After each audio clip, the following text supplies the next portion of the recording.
Good morning, YouTube. It's time for Midnight's Edge in the morning. I'm Tom Connors. With me, as always, is the boss man, Andre. Good morning.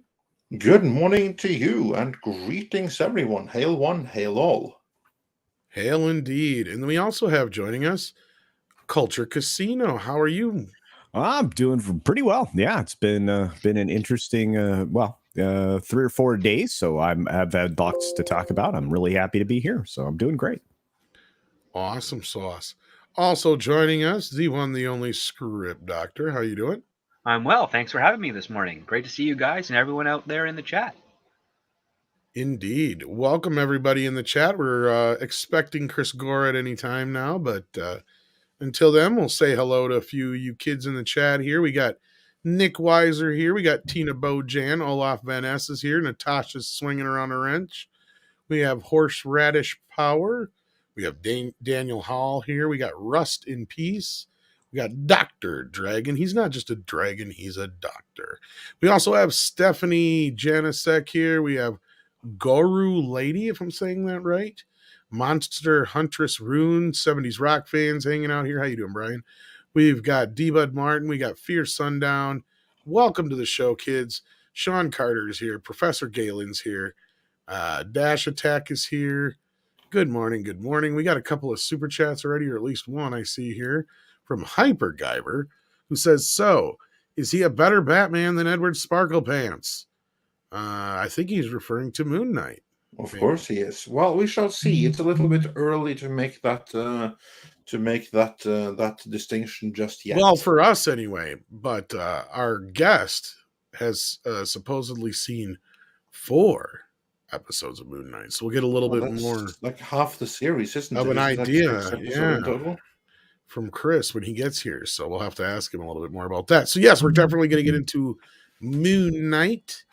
And we're going to talk some other Hollywood business news. Hopefully we don't get too much into the Slapgate business, because really there's been no real movement on it at this point yet, unless something drops during the show. So really, are you referring to Smith or Ezra Miller? Because you have like 2. Oh, well, I don't think, did he actually slap anybody? That was my question. I don't know if he actually he had a restraining order slapped against him. That's right. Different. Yeah, that he did. That kid's crazy. There's something very wrong with him. Yeah. I mean, he was the craziest one in The Stand, and that says a lot when Amber Heard's in it too. Oh boy. He might be one of the reasons the Flash movie's taking so long to make. Oh, at this point, yeah, this is one thing, because look, normally this kind of a thing, and we always make fun of his other, indiscretion from before, but we've never done a video on that. Why? Because it didn't happen on a movie set. It didn't really affect the movie. It's not really in our purview. The same thing goes kind of with the Oscar thing, but that at least happened at the Oscars. Like if this had happened on the set of The Flash, we probably would have made a video about it, but we'll probably discuss it a little bit today. But at this point, my biggest question is, how much more can Warner Brothers put up with before they shit can this guy? Apparently, they already got the movie done and in the can. That's the problem. I don't know what they can do, because that's kind of like one of the risks of Hollywood and show business. I mean, you can film everything and suddenly your star goes and tweets about the joys of committing crimes, illicit activities with underage or something like that. I mean, you never know what's going to happen, right? And this is just a like perfect example of it. Did I say that out loud? I'm sorry. Steven's here, though. Speaking of people in the chat. Steven. How you doing, Steven? He says, hail, Midnight's Edge panel, mods, and chat. Good morning, my friend. Hopefully you're doing well. But yeah, this Ezra Miller business, it's like, good God, man.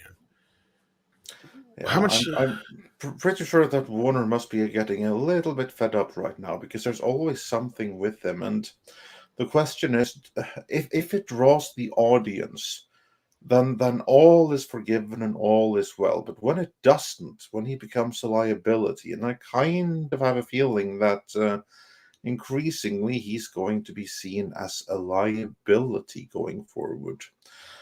And in light of that, especially with this now and everything, I mean, how much like baggage can this guy bring to the Flash movie? like nothing is going to happen to this movie, but going forward from here, how much tolerance do you think that Zaslav and Warner is going to have with them? I'd just love to hear your guys' thought on it. Culture, what's your view on that? I'm surprised they still have him at all involved in this project. I thought they would have learned their lesson because of the AH business, But they still kept her around, though. That's what I'm saying but I mean, recently it started to cost them. So, I would have figured they would have wisened up that, it would. But again, I mean, as long as it's not detrimental to the project that they're going to release, I agree with Andre. I'm like, we may be stuck with this guy at least through this last or current iteration of the Flash. And I don't know. I don't know that there's an upside for any of this in either direction. I do know that from what I'd heard, they were done with principal, photography. So, I mean, if they wanted to, make sure they never worked with him again, now would be the time. Yeah. Well, here's the other part too. I mean, it's very telling that they've had this Flash movie in development and production for the better part of a decade. And frankly, the only people that are going to see this are not seeing it for Ezra Miller. They're seeing it for Ben Affleck and Michael Keaton. That's true. And the other part you also have to remember is that this is one of Zack Snyder's Golden Boy choices. Remember, he's the one that cast these guys for his planned Justice League film, which unfortunately was taken away from him by Warner Brothers and with Joss Whedon replacing. But it's very telling the fact that it's public knowledge I'm not a fan of his movies or his way he takes on characters. And clearly, the only good casting choices he's ever made in those superhero films is really just bringing in Ben Affleck and Henry Cavill, because I don't like the rest. I mean, I adore Gal Gadot, but I don't think she's a good Wonder Woman. I think she's beautiful, but I don't think she's a good Wonder Woman in any way. And I think Jason Momoa should have been Lobo and not Aquaman. And I think Ezra Miller should not even be acting in this industry because he's an embarrassment to the craft and everything else. Say what you said, Will, about Miss Heard and her emotional status there. That's all fair as well. I just don't see any benefit to it. Okay, I'll take that back. Kevin Costner as Pa Kent would be a great choice if he was written as Pa Kent and not whatever the heck we saw in Man of Steel. I agree with you there. That's half the problem. You got half a great cast, half of it sucks ass, and a good portion of it would have been great if they had something better to do. Well, no, Chris Terrio and David S. Goyer are not helpful writers for the business. If you're wondering why I don't also like Chris Terrio, The Rise of Skywalker, that's him and J.J. Abrams right there. And if you still like, Justice League and Zack Snyder stuff, but you hate The Rise of Skywalker, there's a lot of overlap with regards to the address and approach to characters and the jangling key approach to entertainment and rule of cool stuff. It's all there. So, I mean, I'm just asking you to look, but you can still love it either way. I'm not going to just begrudge you for loving it. No, I understand. Letting you know the facts that you might not be aware of. And I understand where you're coming from because I'm in the same boat. I'm not a big fan of this stuff. But, like, did somebody tell me, was this in a report or did somebody tell me this about the whole thing with Amber Heard is Warner Brothers is, like, pissy that they're now getting drug into this whole court case? Oh, I'm sure they are. But that's... They can blame their own executives because it was Walter Hamada that went all in on Amber Heard and absolutely believed her and hired her for Aquaman too, and even gave her, presumably, it hasn't been greenlit yet, but this Aqua Lady series specifically for her for HBO Max. Yeah, because that's the problem you have now. Is believed her because she was a woman. You have a precedent set now that, they're never going to be able to get rid of Ezra. Because even though there's tons that are better than Ezra, he is one of the gay BCs, so they're not going to do anything to him. And, just like they're not going to get rid of Amber Heard because she'll sit there and freak the fuck out on everybody. Well, the current regime won't. She's probably slept with half the executives, so they don't want that. Yeah. Allegedly, rumors. I said probably.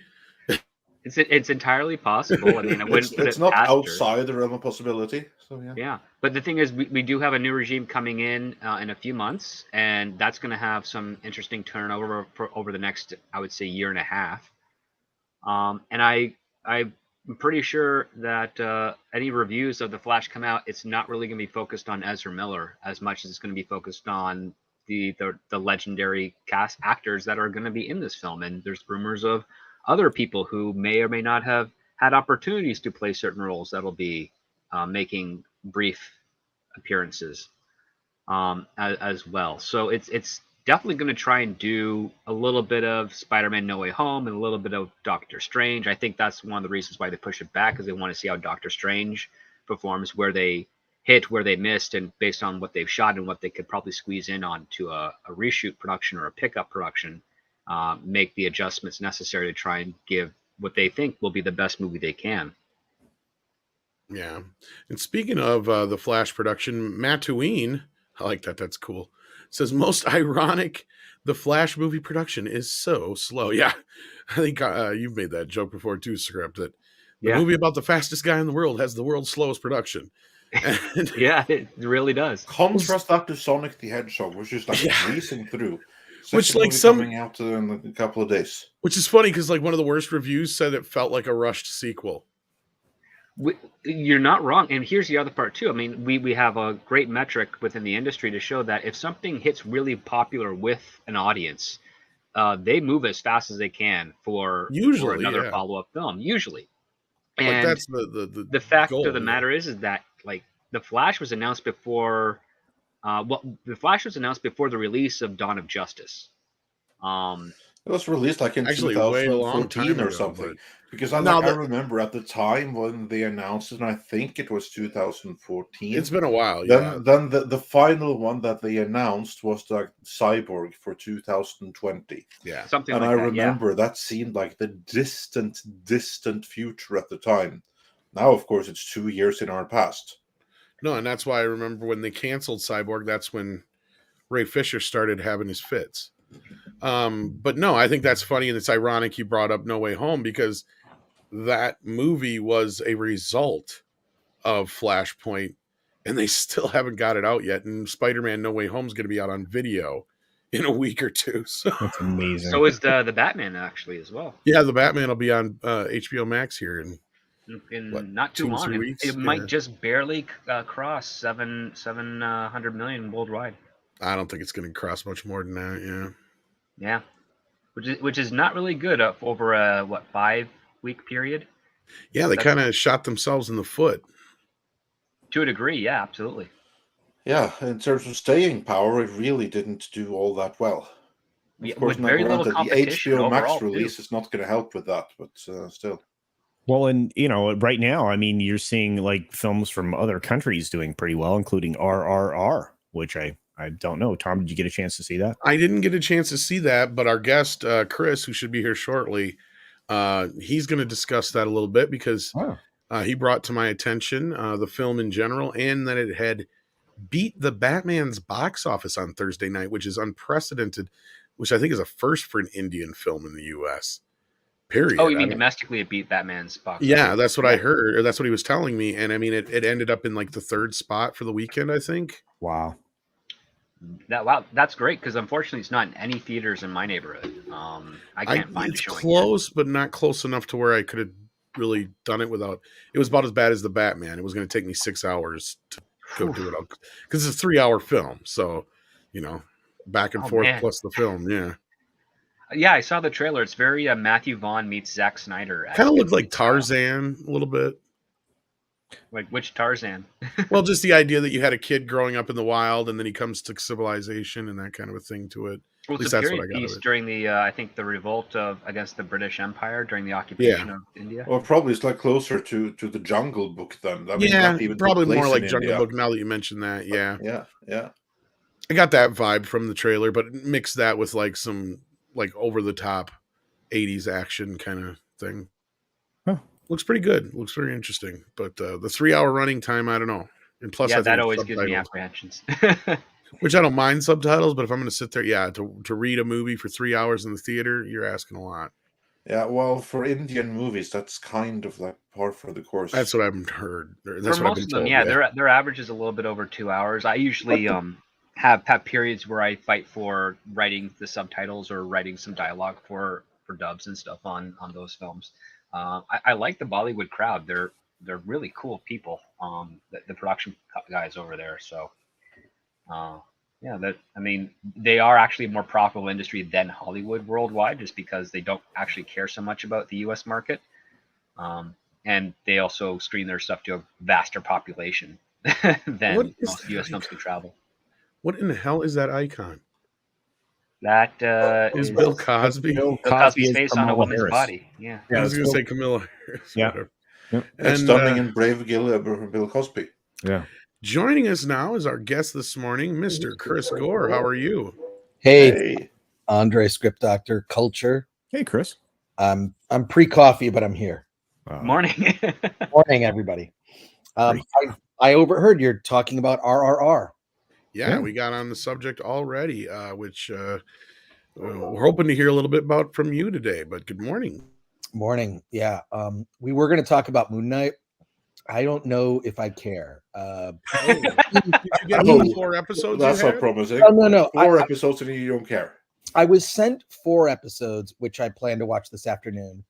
And I'll talk about it. We're doing a live stream later tonight, Hollywood on the Rocks. I'll talk about it then. But honestly, I just don't care.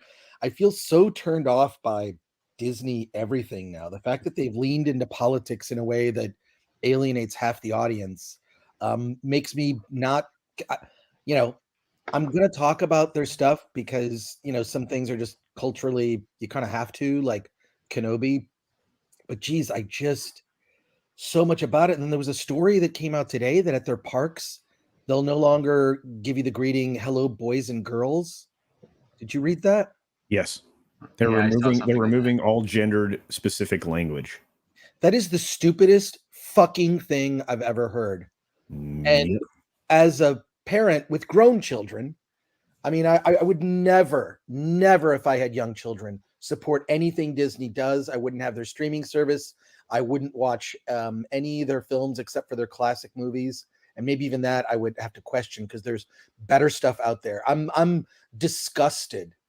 And it's one of those things that I know, at least Tom, you're a parent. I don't know about, and Andre, you are as well. Yes.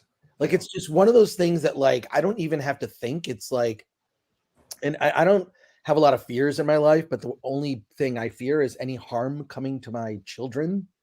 And with what I observe happening at schools and in the culture is, I think it's disgusting. And I think it's irresponsible, weak parents that are to blame for the most part for not standing up.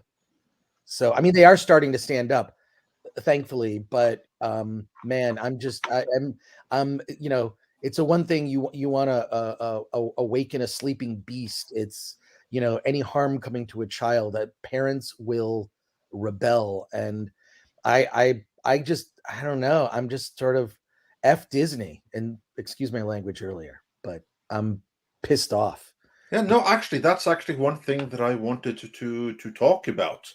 And that is this thing is coming up right now after Disney has caved to the activists. They have given in to literal terrorists that put out like hostage letters, more or less. Right. Of, we demand that you do this, this, and this. We demand that you don't complete these rides until this bill has been repealed, although it has literally nothing whatsoever to do with saying gay or anything like that. And shame on all of your peers in the industry, not you, but like all of your peers in the industry that actually believe that. I mean, to me, the greatest disgrace of the Oscars wasn't the slap. Right. It was those giggling fools pretending to make a stand against Florida, right, with the wild applause of the room behind them. I mean, that was true disgrace of Hollywood right there, not anything else. So yeah, like, I was curious if you all think that this is going to have some kind of backlash on this series and on Disney Plus in general. And yeah, you kind of beat me to it, because so it's not the series itself that you're not interested in. It's Disney. It's the corporate shenanigans behind it that's at play here. Absolutely. I'm just so turned off by the brand. I would love, and also it's so weird, like, just as someone who's watched YouTube for some length of time. Oh, Tom, I just sent you that. What it is it's a letter from conservatives who work within Disney, which is the majority of people who work at Disney are, working parents, and it's mostly conservatives. They cannot express their opinion. I mean, I don't think corporations should take a side politically at all. Well, they don't even have to be like actual conservatives. It's quite enough that they are politically neutral, just going about their business, not worrying too much about new stuff like that. Most people like that tend to be center, maybe center right, since the goalposts to the left have shifted so extremely. True. That more and more people have been retroactively been made more conservative by default without trying. Yeah, but I just remember YouTube being this place where you'd come and we'd talk about, Star Wars and comic books and this. And now, all of us have been forced to talk about political issues because it's become so ingrained. And the fact that Disney, I mean, look, most corporations, frankly, hedge their bets and they donate to both candidates, right? They donate to both sides. But really what they should do is politically speaking, corporations donate. Obviously, they're lobbying to have. Yeah, they're buying influence. They're buying influence, Yes. so that whoever wins the next election, they're going to have some kind of leverage and some kind of influence. Yep. So, given that you have a system that allows political donations, in the rest of the world, that's called corruption. Yeah. Yes. But given that you have that system, given that that is the norm, then obviously you're going to have to do bribe both sides, because you don't know who's going to be in favor after the next election cycle. Correct. Yes, but it's now it's just gotten to an extreme where if you don't hold specific views or aren't super passionate about one side, then you're ostracized, and I think that's wrong. I think that's wrong, and tolerance goes both ways, and there is a clear intolerance for certain views, and that's dangerous, and not enough people are saying these words. I mean, you're hearing them right now from a guy who talks about movies. I don't think that I'm much of an influence in the arena, but Bob Chapek needs to grow a pair of fucking balls and stand up to these fringe. Let's be honest. These are not the majority. These are fringe. They're not even the minority. They're the extreme minority. Yeah. You just look at the walkouts. They were the walkout, depending on who you're asking, a total of less than 100 people nationwide. And it's this whole thing about the bill where there was a narrative that was put out, and then the narrative was just followed without anyone reading the bill. I read the bill; it's 3 pages. Yeah, it takes 5 minutes. We put it on screen and summarized it. Well, yeah, and then that's the other thing that bothered me is anybody, like the whole thing with Ron Perlman yesterday and some of these other people. It's like, man, it's like if you fuckers really read this bill, I don't think you'd be saying half this shit. Yeah. Right. And some of the rest of them, it's like I can totally understand where they're coming, because this is the kind of shit that Hollywood's been pushing for a while, so it's no surprise, right? Well, it's a common sense bill, because this was kind of the norm for decades. I mean, I even know, I could share a personal story. When I was 6 years old, one of my classmates had 2 moms, and it was brought up by another student, and the teacher just said sometimes there are families where there's a mom and a dad, sometimes there's families with 2 dads and 2 moms, and as long as they love each other and they're a loving family, that's all you need to know. And that silenced the class, and we didn't learn anything more about it for many years later. Yeah, but we're seeing the other side of this. Like we're seeing teachers using the classroom as therapy. Well, that's just it. I was going to say, if you guys have not been watching South Park, they've already been on top of this before this even fucking happened. Because the first bit of the season, the first episode was all kicked off on the idea that Mr. Garrison was talking about his sex life in class and the kids weren't listening. So he got pissed off at the kids for not listening, and the principal was yelling at the kids for not listening. But the principal doesn't realize that that's what he was talking about, and that's why the kids didn't want to listen in the first place. Right, so they've already set this up, so they're primed and ready for this, which is hilarious. Oh, they obviously seen it coming. Exactly, because I saw yesterday it was this teacher was talking about, he was bitching and complaining that he couldn't talk about his love life anymore in school with his husband. It's like, right, you shouldn't be talking about your love life, whether you're straight, gay, doesn't matter. It's Why are like, you confiding in children of that? Exactly. That's wrong. and I'm like, I saw that, and the first thing I could think about was Mr. Garrison. I'm like, Jesus Christ, they predicted this shit.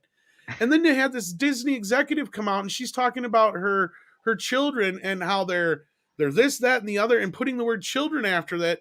And I'm just like, that just does not sound right. A kid should not even be talking about these things necessarily yet. But I mean, this is a whole parental thing that's the whole point of this bill, right? Is that it's up to the parents.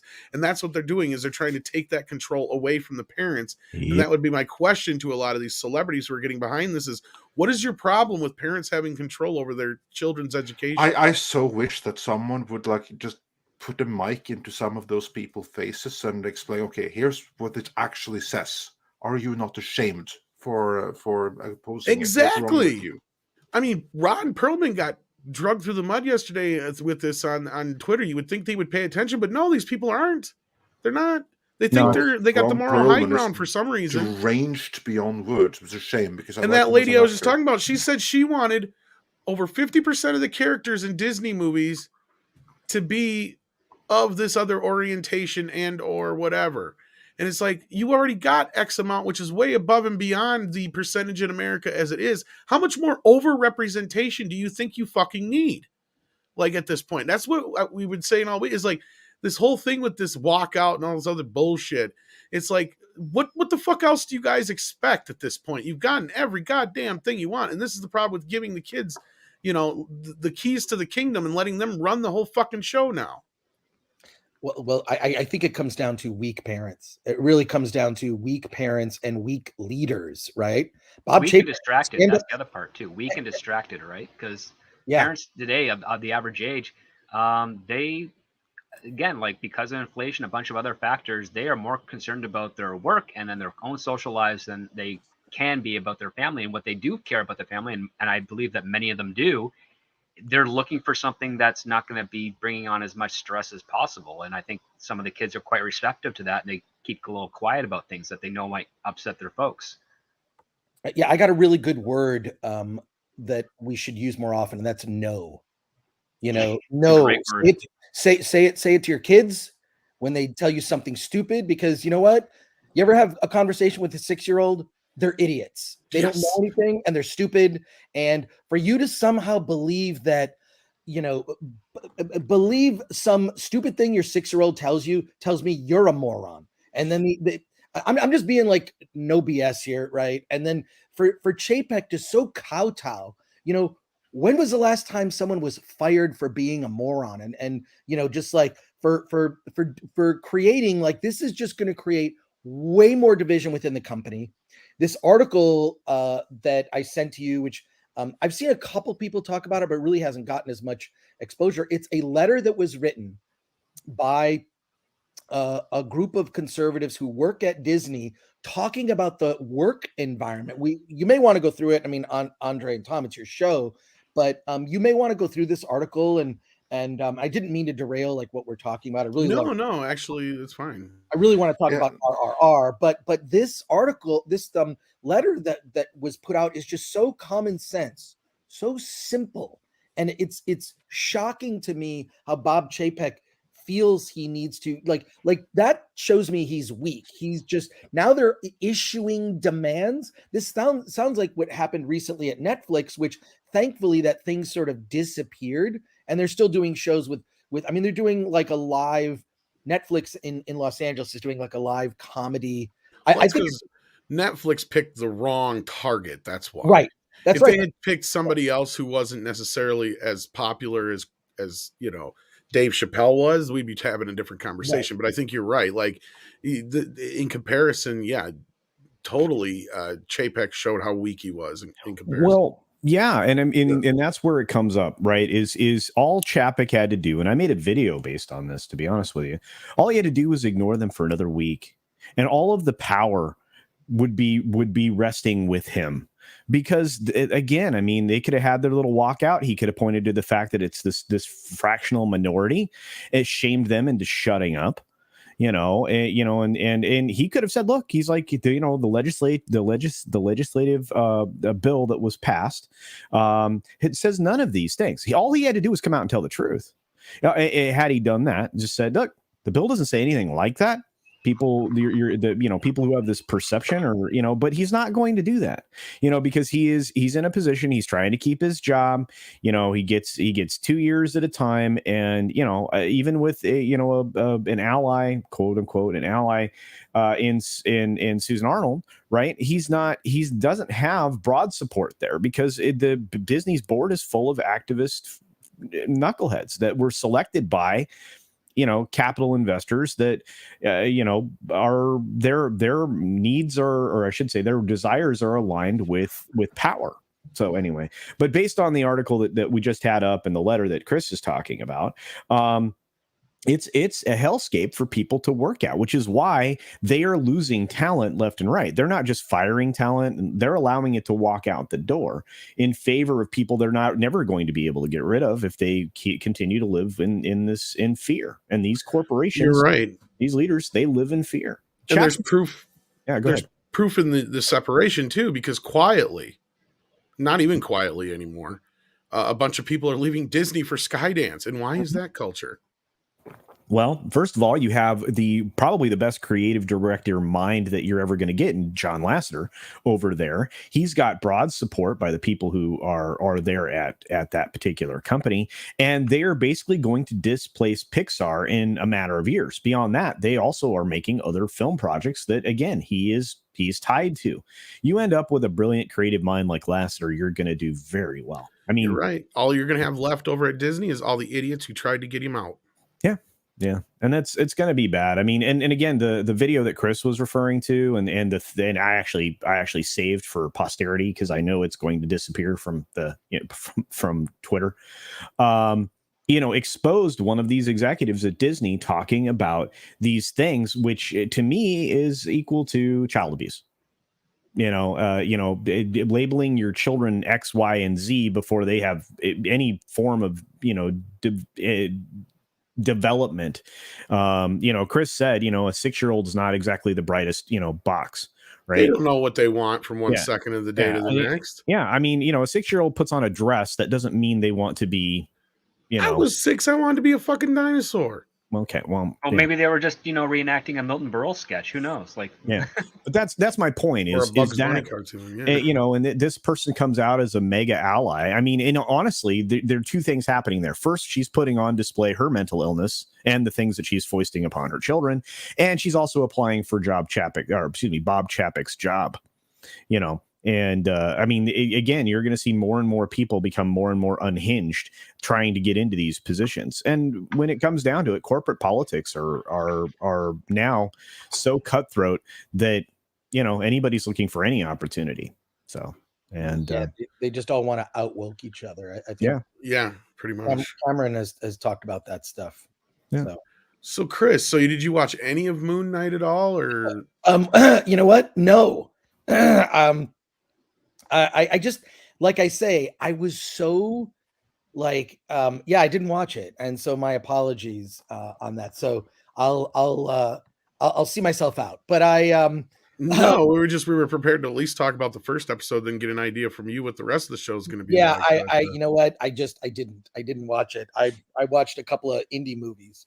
I watched a comedy about a nudist colony, which was preferable. Called The Noodles of Nudeland. It's ridiculous. Sounds much more interesting. Yeah, exactly. But I did see a movie, and I want to talk about it briefly, just because I plan to see this movie again. I don't say that often for a 3-hour film. I'm seeing it again this weekend. It's called RRR. I have not been someone I know about a whole bunch of different types of world cinema, right? I like British films. I like Korean cinema. Japanese films, I like films from all over the world. I've never particularly been into Bollywood. I mean, I have marveled at some amazing clips that have been released on YouTube, right? I've seen these, wow, that's a really amazing dance number. I'm not really into I don't know if I could suffer through a whole musical that's like this, but that was an amazing 4-minute, Bollywood dance thing, right? But this movie RRR is a sort of fantasy epic. It's based on 2 historical figures who were heroes in the resistance against British colonialism in the 1920s. And so it's based on real people, but it's a completely fictitious story of if these two met. You know, one of them was sought after by the authorities, and the other one is a guy who pretended, like worked his way up as an officer just to get access to guns to give them to the people. So he pretended to be with the British, but they don't let, you know, Indians, the natives actually, they don't work themselves up. Well, he distinguished himself, worked himself up, and then got access to weapons to be able to, you know, actually, you know, kick the British out of India. So that's the sort of basis of the true story. They never met in real life, but in the story they meet and become these friends over they both participate in saving a young boy who's trapped in a fiery lake of oil. This all sounds weird, right? But like, it's all in the trailer, and it is 3 hours and 8 minutes. There's 3 musical numbers, sort of one at the beginning, one in the middle, and one at the very end over the credits. The one in the middle is actually part of the story. They're at they go to a party where people are dancing, and so it sort of turns into a dance competition, which I know doesn't sound particularly manly, but this is the manliest movie I've seen in a number of years. It is just pure testosterone, and it's one of those things that, like, you know, you see a lot of like hyperbole when critics talk about things like, you know, roller coaster rides. All of those things apply here. For real though, it's nonstop. Like, there's not a minute. Like, I had to kind of time. I went to the bathroom twice in the film. That's, you know, always an issue for me. But I usually try to time it like, well, this is a boring part. There's no boring parts. This thing is relentless. It's one of those things like the 3 hours just flies by, and it's just everything is insane over the top, and it's like by design. It's like it's this crazy energy that like uses some of the techniques. Like, a lot of people are comparing it to Zack Snyder, and it's mainly because of the sort of slow down, speed up. That's a technique. I mean, it's been used in films before. I mean, Zack Snyder kind of overused it, and it's overused here, but to great effect. It's just awesome. It's a simple story about a girl that is taken captive and at the beginning, and then the goal is to get her back, and then secondarily, like, you know, overthrow the colonials. The great thing is all the bad guys have British accents, which just to me reminded me of Star Wars, right? Like, in the original Star Wars, you know, the Luke Skywalker original trilogy, all the bad guys have British accents. Really easy to spot them, and that's the same here. And it just, I don't know, I just love this film. Dying to see it again. I've been searching for videos of like behind the scenes how they did certain effects, and I can't recommend it enough. It's for my money, the most entertaining movie I've seen this year. I plan to see it again. I don't say that a lot about 3-hour movies. In fact, last night I saw Everything Everywhere All at Once, which was a colossal disappointment to me, mainly because of the running time. There's a great hour and 40-minute movie and a nearly 3-hour movie, and it was a real disappointment, that movie, Everything Everywhere All at Once. Great trailer. I wanted to see the movie that was sold to me in that trailer, but this film RRR, everything you see in the trailer, it's that and more. It's super fun. It's that kind of fun feeling. Remember when we first saw Star Wars? It was just like, that was fun, right? And while it is sort of set against a historical backdrop, there's no like agenda or message being pushed. It's like, these are the bad guys, these are the good guys you're rooting for. The bad guys are evil. Let's get the bad guys. That's it. And it's just fantastic. So if you can just like, you know, if you can, you know, get over the fact that it's subtitled. I don't care about subtitled movies. I see subtitled films all the time. Go see this film. And I'd love to, I mean, just look up the trailer for this thing, which has like 65 million views now, more than, I think Batman has 50 million. I was going to say, you told me, didn't it even beat Batman at the box office last Thursday night? It beat Batman at the box office on Thursday, and then it's number 3 at the box office, you know, for the top 10. I don't know if it's going to be expanded. I know initially it wasn't at theaters playing, you know, where my girlfriend lives on the east side. And now it is in those theaters. So maybe they're expanding it, and maybe word of mouth will help get it somewhere. But like I look at this and I'm like, okay, why aren't the Marvel movies like this? Why aren't the Star Wars movies like this? Why does agenda have to trump the storytelling? And this is why, God, I saw a video and I'll send you the link, Tom, later, but about like, well, I did a whole thing about it, like why writing in modern movies sucks. And this one guy pointed out that like millennials hate Captain Kirk and hate Luke Skywalker. They hate what they represent. And they've done everything to, now I see it like, oh God, yeah, that makes a lot of sense. They're finally bringing in an emasculated version of Kirk, or I assume he will be. I don't know, maybe the chat, and also hail to the chat. Maybe they're, how many episodes are we going to get before, Kirk will have some gay or bisexual interest? We know it's coming. Spock, I'd love to. I mean, take look, you out. Kirk Spock. Yeah, this is a series that's going to make slash fiction real. Yes, exactly. It. Kirk Spock slash fic has been around for a very long time. I'm talking since the 80s. Like I was aware of it. I'm like in fandom, like, cause I go to small conventions and stuff. And I'm like, oh, that's weird. I thought it was funny, but I didn't take it seriously. Right. Like, oh, that's funny for people to do that. Fine. But people even did we did an article about it in an early issue of Film Threat when we were in print. And just showed the pictures like, well, this is a strange thing that's out there. This is a strange thing that exists.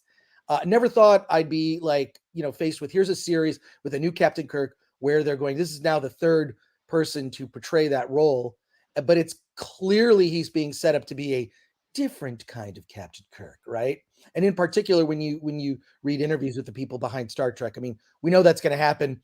How many episodes would you guess it'll take before there'll be a moment? It could even be something accidental, right? Like when Kirk, was forced to kiss Uhura, resulting in the first interracial kiss. War Monkey, first 10 minutes. Yeah. I mean, that could happen. He'll make some comment about how slick Spock looks in his uniform. Yeah. There's going to be some homoerotic subtext, but this is the thing that I believe Sebastian also calls first 10 minutes. Yeah. It's just like, this is the thing, this generation of writers, why writing sucks. I did a video on it for Film Courage that kind of blew up recently, but it's they don't understand subtext. They don't understand subtext. They take what should be subtext and they just blurt it out loud. And that is shitty writing. If I could go on a rant, which it's a pretty accurate take. I mean, and you're not wrong. However, I can share a funny story. So growing up in my household, between my parents and myself and my sister, we weren't allowed to use subtext. You had to be kind of not less necessarily candor, but just honest and not beat around the bush, get to the point. But it really came in handy because I was able to point out and see the advantage of subtext in my writing. What we have here is we have a bunch of writers that probably grew up in nothing but a subtextual house, and they just don't want to even go near the concept because it reminds them of all the BS that they had to deal with in their trauma-infused homes. And now they're just like, well, I just want to get to the point and be honest, like I am on TikTok or something. And it is, lady, because it misses the advantage of having fun with your settings and your characters and where they are at that point in that story. That's what subtext does. It opens up your mind to realize, oh, there's some irony here, or there's some mischief or mystery, or anything that drives and pushes the story forward is usually fueled by subtext and by different perspectives. And you don't get that when people are just saying on the nose dialogue. I agree 100%. And so it's just led me to circle back to RRR for a second. It's just, I'm so annoyed with Disney as a company and not standing up to the fringe elements of their employees who want to groom children. I'm against that. And I'm against that 100%. And this has pushed me. And look, as someone who's been center left, for the majority of my life, it swung too far. I'm sorry. You lost me. And it's affected my entertainment, which is, the focus of what I do. I love film. I love cinema. I just live, breathe, and eat it. Movie theaters are my church. So this has infected everything in a way that has turned off a good portion of the audience. and I don't understand what's wrong about taking a neutral stance on things. Even the and this could be spoilerish for Everything Everywhere All at Once. You know, you see this sort of, it starts off as this like science fiction film about multi-universes, and Michelle Yeoh's character, her name is Evelyn, can tap into other Evelyns and access their skills, including martial arts and, you know, a master Like the chef. one? Yeah, kind of like that. She's accessing, yeah, slap that like button, just like Will Smith slapped Chris Rock.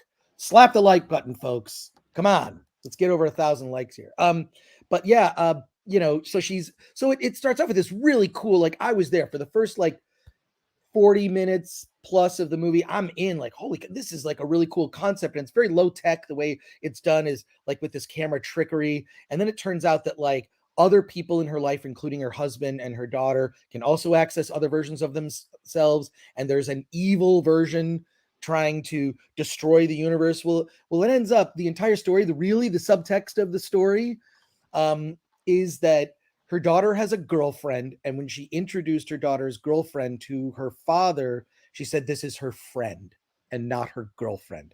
And that's what it's really about. It upset her. So the whole thing is sort of coming to accept her daughter's you know, sexuality. That's what the movie's about. And it's not a subtle subtext either. But and then you go on this journey, which is incredibly long-winded, with all these like side missions with other side characters that we don't care about. And it's nearly 3 hours. And what a waste of a great concept. If someone, a really good editor, could go in and make a decent film out of that's maybe an hour 40, maybe even 90 minutes, where it would fly by and just be like a fun escape. But no, that's what the movie's about. And yeah, I don't know. I don't think it's going to be successful outside of New York or LA, that film. And I wish I was recommending it to you, because Wait, that's a real movie? I thought you were making something up in one of your when you were just talking about movies. That's like as an example? yeah, like as an example. No, Everything Everywhere All at Once. The trailer's great. If you see the trailer, you're like, wow, holy shit, I want to see this movie. It's Michelle Yeoh, it's martial arts, it's science fiction, it's multiverse, right? It's a multiverse movie, you know, but done in a clever, different way. But this is a real story, but the subtext, which is sort of right there on, Jason Gray. Yeah. Now that you said the title, I know the movie you're talking. Yeah, no, it's. I mean, if you've seen the trailer, it's A24, which I tend to respect a lot of what they do, because they take some risks with a lot of the films they choose to release. But this shit is so 1970s, though. No, I love it. I love it. Seriously, like 1970s, the last great era. We've done this though already, though, Chris. That's my problem. They're acting like they're bringing something new to the table when they really aren't. Clever. It's clever. The first 30, 40 minutes of the movie are just awesome, and then it just goes off the rails. So look, I'll defend that. Like, I like filmmakers who take risks. Look, I'm interviewing the director of The Noodles of Nudeland. I don't really see that as a risk, though. I guess. I mean, I guess I have to see the movie in context. I'll give you that. But you should see the trailer for The Noodles of Nudeland. The director, Tim Chismer, is a comedian, and I can't wait. He promised me he would do the interview naked tonight on the Film Threat live stream, Hollywood on the Rocks. So what I'm saying is, look, I like movies that take risks and are weird, right? Like, I do too, but that doesn't feel like a risk if it's something that's been done 20 years ago, is my point. But here's the thing, though, Tom. Sometimes you have to reinventing to go back, because this was made.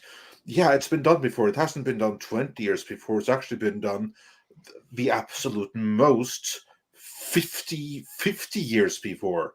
So again, it's nothing new, but culture has regressed to the point that doors and taboos that had long since been blasted open have reformed. Right. And now you have to break through those barriers again.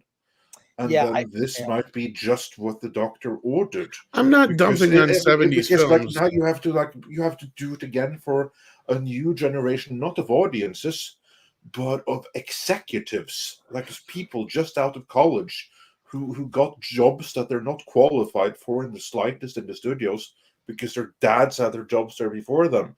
I mean, you need to send some signals to those people that have really put the industry in the state that it's in.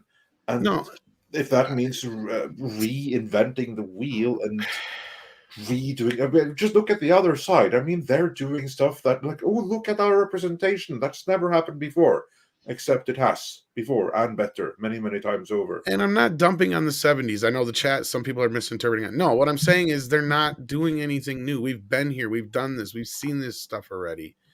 Like this acting like, you know, seeing gay people in movies is brand new, is just as dumb as the idea of seeing black people in movies. It's like, no, you know, and it reminds me of the piss poor in memoriam at the Oscars and how tone deaf that was and how they were talking about certain people there. It's like, yeah, anyway. I could have used maybe 10 less musical numbers, and the fact that they made the in memoriam, which they just could have cut to a video and the audience applauding and reacting. It was 6 minutes long and they still left a bunch of people out. They left a bunch of, but not only, and they even had a little disclaimer like, we know we always leave people out, we're sorry, and then but those dancers were so distracting. They really leaned into the singing and dancing. That opening number was terrible. I mean, you know, I had that, you know, slap, you know, between Will Smith and that confrontation between Will Smith and Chris Rock had that not happened, we'd just be talking about how shitty the Oscars was. But, you know, what can you say? Yeah. Well, yeah, and that was my point on Monday morning, was if it wasn't for that slap incident, I think the thing most people will be talking about is how tone deaf that in memoriam was. Among other things. And the opening. Yeah. And the opening. The opening was horrible. The opening was airheads. Let's not forget about that. Yes, I agree. Yeah, but it would already be out of the news by the end of day Monday. That's the other part too. Like the conversation would have completely shifted away from it within 12 hours. I would assume, just like it did with the previous 2 years of Oscars. And it still would have finished either next to last or last as far as the ratings viewership numbers. I mean, even with the slap and adding 600,000 people for Will Smith's acceptance speech of his little golden trophy. No, we said it yesterday on your show, Culture, that was the moment they basically, it would have been the lowest rated Oscars in history had it not been for that moment. And like you said, 12 million people all of a sudden tuning in because they saw it on Twitter. Yep. Yeah, it changed. I mean, and again, I mean, they added a bunch of people, and it was purely because of the social media reaction. Because last year's were 15 million. They were at 8 million through 90% of the show until after the Will slap. And they are doing their damnedest to hide that, by the way. They did not offer the generals. Fat Elvis says 9, but I originally saw 8. But yeah, it could have been 9. Well, what's interesting now is it's Wednesday. We would have forgotten it by Monday night, right? But like we're still talking about it because we're talking about the reactions. Now people have gotten pushback from either siding with Will Smith or speaking out against Will Smith's reaction. I mean, and also the night that, and thank you, Tom, for joining our live stream. It was a blast, man. Anytime, you know that. That was fun. 6.5 hours we were on. I was trashed by the end, and my apologies for that. If you want to watch, it, it's on the channel there. But it was our live reaction, and I think then we didn't know. And Script Doctor was there too. Thank you for that. Well, thanks for the invite. It was a blast. Yeah. But what was interesting was we didn't know what we just saw, and we were still processing it. And now, having had time to process it, I think that this is a travesty. I think some action has to be taken. That was. Absolutely. And I think a lot of the papers that were siding with Will originally are starting to come around. I saw one this morning that was talking about that very thing. They're like, oh yeah, we have to go back and reassess our reaction to the Will Smith slap. And they sent out a letter and said that the Academy sent out a letter and said they won't be able to resolve this for weeks. I'm thinking, dude, it's easy to resolve. The guy committed a battery in front of, a worldwide international audience. I think it's pretty easy to figure it out. Well, not just that, you already have. You never asked for the Oscars back from Weinstein or Polanski or anybody like that. So you cannot ask for this Oscar back. But what you can do... Actually, to be fair, though, those Oscars are back in time. And if you were to take that back, you would kind of like set a horrible precedent, because then you kind of like have to keep watch on every single Oscar winner. Well, I can tell you right now, Andre, do something. Whereas this thing right here was an Oscar that he technically had not yet gotten when he did the crime. Well, the votes were already in, though, and that's what people will argue, is that the votes are already in, and I've already seen plenty of people point out, if Will Smith loses his Oscar, they better take it away from Weinstein, too. Well, yeah, it would it's hard to argue with. They could remove him from the academy. Like that's the other Yeah. part too. That's which what is I was going to probably get what's to. gonna Script happen. was that I think the only course of action I see happening here is Will Smith will lose his voting rights for the next, like, say 5 years probably, and not be allowed at the next couple of Oscars. Probably is what'll end up. He'll not be allowed to be nominated or allowed at for a while. But the thing is that if this were, say, a decade ago, this would have happened literally the following morning. The decision would have been made. They knew. The reason they can't do it now is because of the current political climate with regards to Will and his ethnicity and his stature in the industry. Which comes down to a lack of fortitude, the very thing that Chris and everybody has been talking about. There is no will of leadership. Script, I think you'll agree. They don't have the fortitude to just make a decision because they're trying to, balance all this political crap that really doesn't mean anything. Yeah. So, but Absolutely. It's funny because, again, believe it or not, the most nuanced take is coming from Bill Maher right now, who was talked to by TMZ, and he's out there. He's out there saying this is essentially a microcosm of cancel culture in real time because of the Twitter mob. That essentially Will Smith was laughing at the joke initially, looked around, figured out that he was on the wrong side of something because he looked at Jada. Nobody else, everybody around him's laughing. Right, a very bad joke. It wasn't a good joke. And, and then he, of course, had to react, right? Because he wasn't in line with, whatever hive mind he has attached himself to. In this case is, Jada. He wasn't in line with the powerfully vocal minority, which would be the one person in that entire theater. I know. Which is a good aggregate with regards to Twitter and the rest of society. It's true. It's true. And I didn't really want to get into it too much this morning because, as I told Andre and stuff like that, pretty much there's nothing we can really do or say about it any more than we already have until the Academy does do something, right? Yeah. And like Matthew W. said here, and this is my biggest issue, and there's been plenty of other actors and comedians especially who've come out and pointed this out, that he committed a crime during a live broadcast on a TV show. And this opens up a whole flood of issues for comedians, and we've already had people coming out and make threats against, like, Dave Chappelle and stuff like that, to where they basically said, like, the people in the trans community said, "You're next, Dave," insinuating that people are just going to start walking up and smacking him on stage. Like, that's the kind of thing that's been opened up here, and I think that's why a lot of people are backtracking on what they said the other night. And like Jim Carrey said, it was disgusting hearing all those people, cheering on Will Smith after he won that Oscar after that display, right? That was kind of my feeling on the matter too. It was just, Well, and Jim Carrey's a comedian. I mean, first and foremost, he started out as a comedian, then worked his way into the acting world, right? And it's just, you look at the people who get up in front of people on stage. If you don't agree with somebody, just buy a ticket to their show and go and assault and batter them. It's okay. It's been the precedent's been established. Especially do this with Will Smith. That's like the thing, though, because for one thing, what Will Smith did, and I've thought more about this, and this is stuff I wish I'd included in a video, but Chris Rock, he was out there doing his job, and it's the same job that Will Smith has had before, and Will Smith himself has said far worse things about others than Chris Rock did on that thing. So he had absolutely no reason to go and strike him whatsoever, even if Jada gave him the dirty look there. So yeah, there needs to be a price to pay, and if there isn't, that's gonna look really bad on the Oscars, and it sets a really, really bad precedent. But of course, it's a great time to be a security guard or a bodyguard, because you can have a lot of new assignments for comedians going forward. Well, but sorry. I was going to say security guards are as useless at the Oscars as they are to CBS being robbed for $900 or less of goods. I mean, it's really disgusting. I look at it and it's like, when I see that room full of hypocrites, it makes me sick.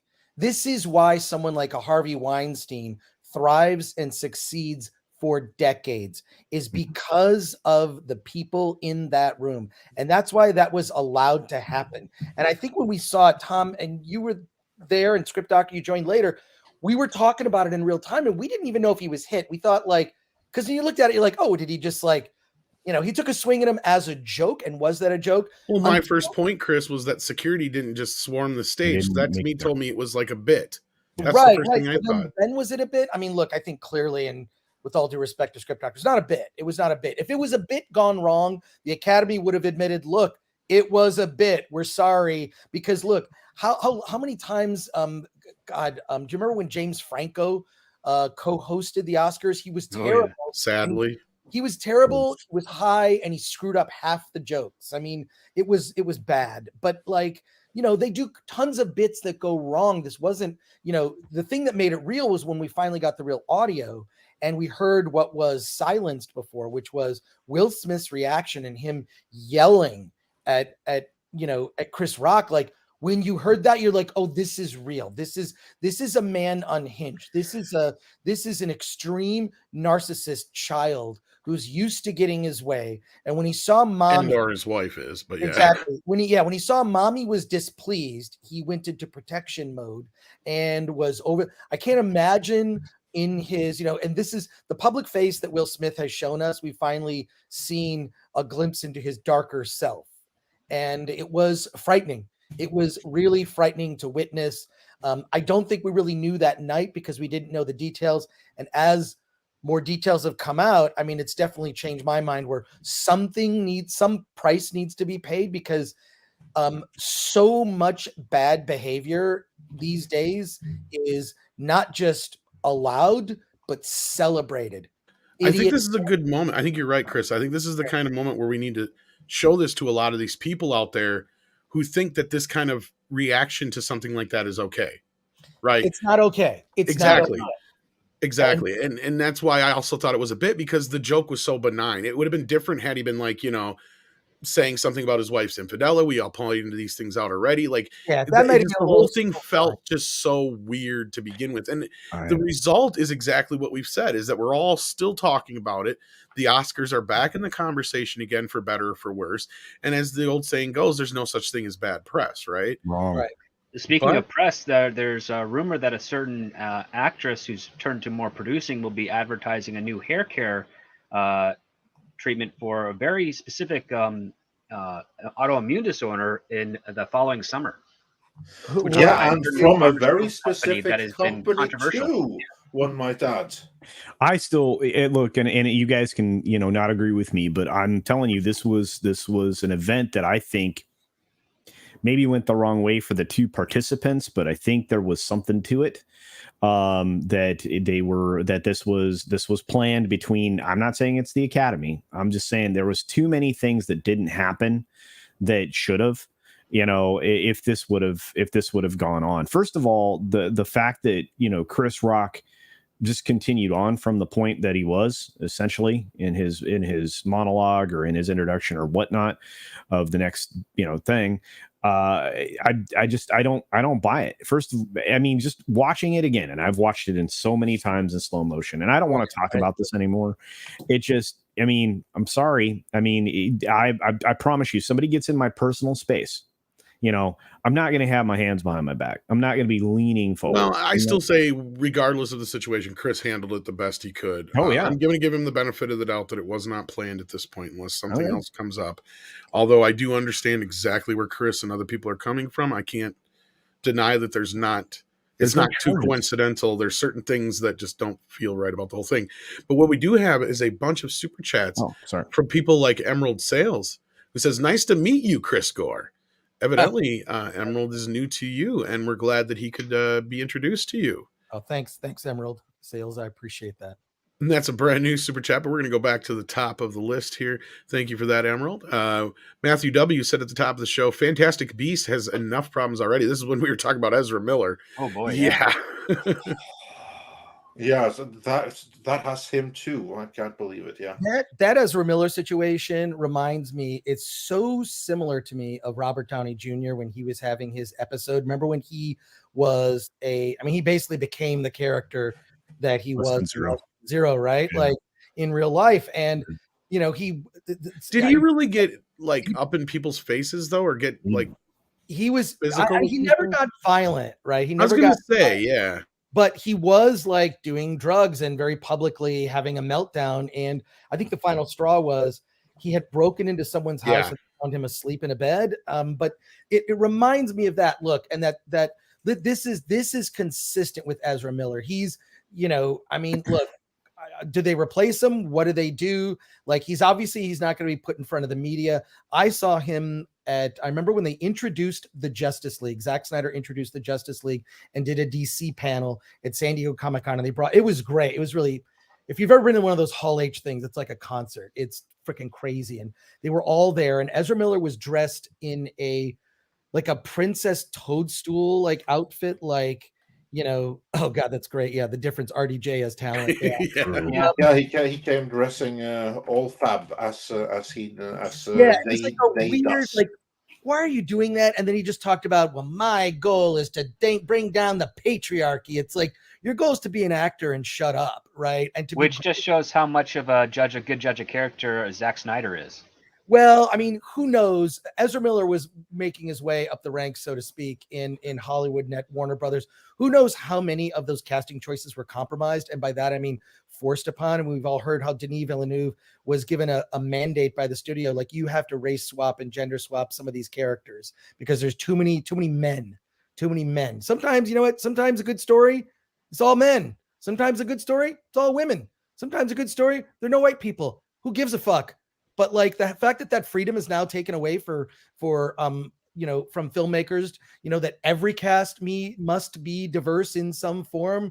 And I forced diversity just never works. It never works. And acting like diversity wasn't a thing already in the past. I bring up Alien as an example, right? I mean, look, the lead hero of the movie is a woman who is an amazing character. And, you had Yvette Koto, who's just a great actor. So I don't know. Like, yeah, and Ripley wasn't even written as a woman in the original draft. It was just another dude. Same thing with Lethal Weapon. Richard Donner was not thinking of Danny Glover for Murtaugh at all. Yeah.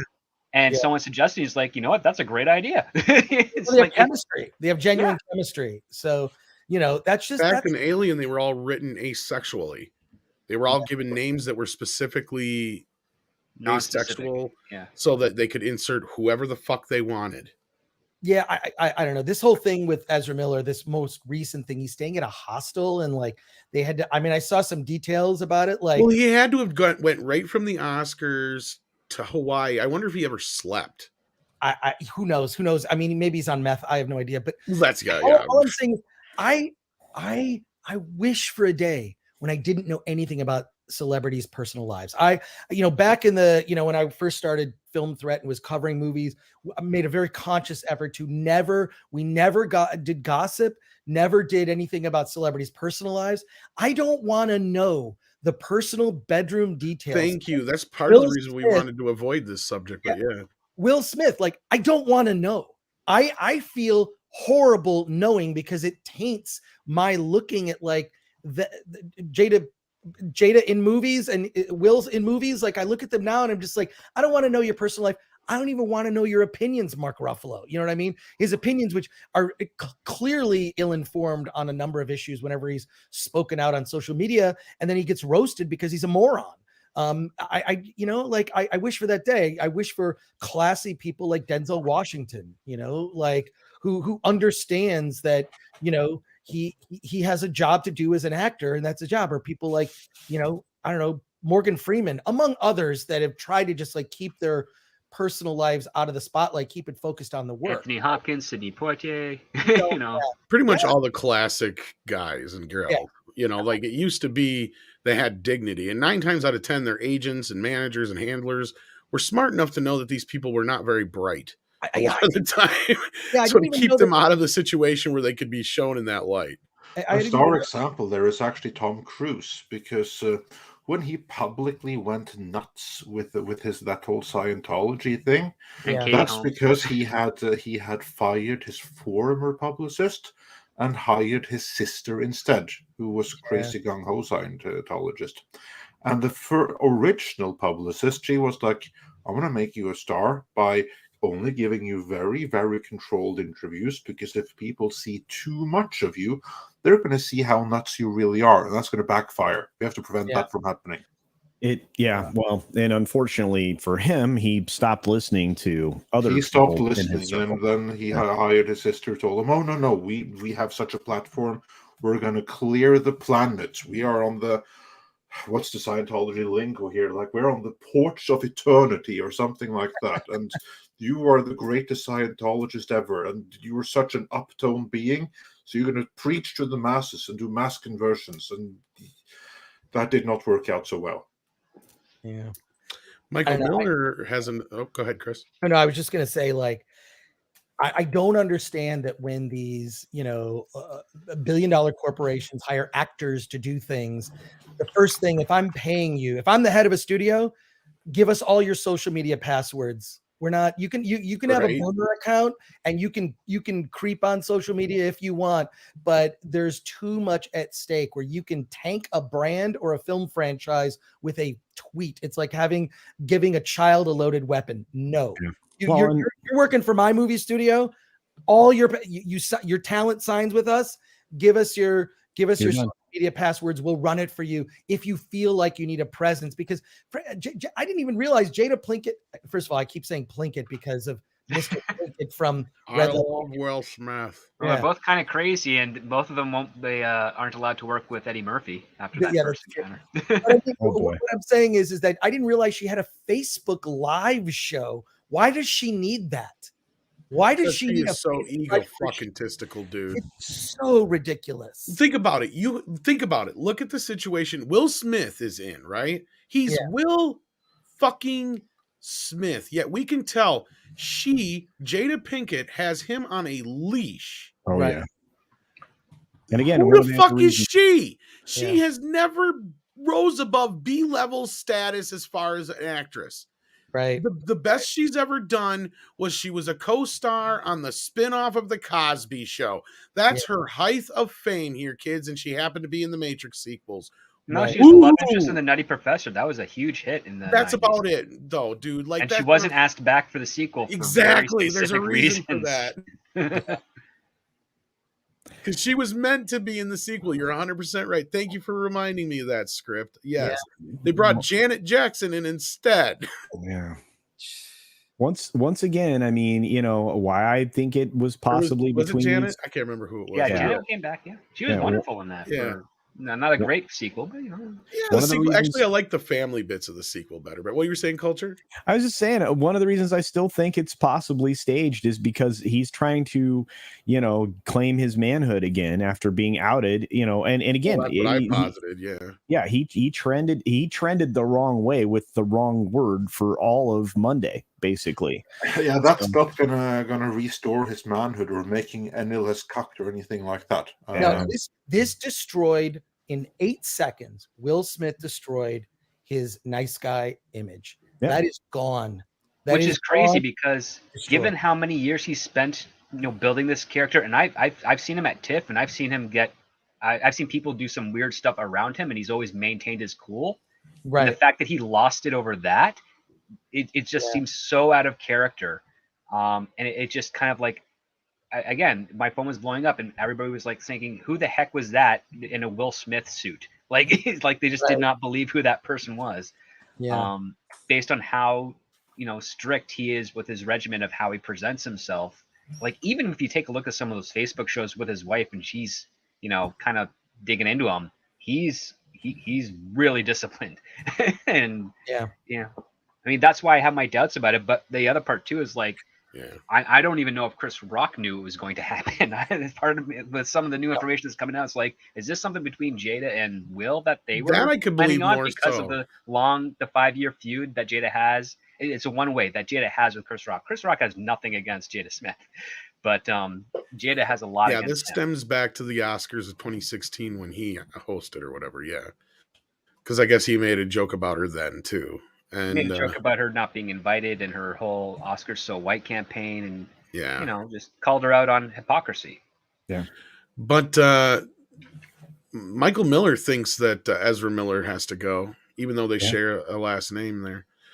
He says Grant Gustin for Flash 2. I think Ezra better be careful. They might take that into consideration. Grant Gustin Lucas Till's a better actor and looks more like the character. Yeah, I agree. But yeah, Gustin should have been it from the beginning, in my opinion. But I said that too. I was like, you already have the world established. Yeah. Who gives a shit if one's on TV and one's in the movies?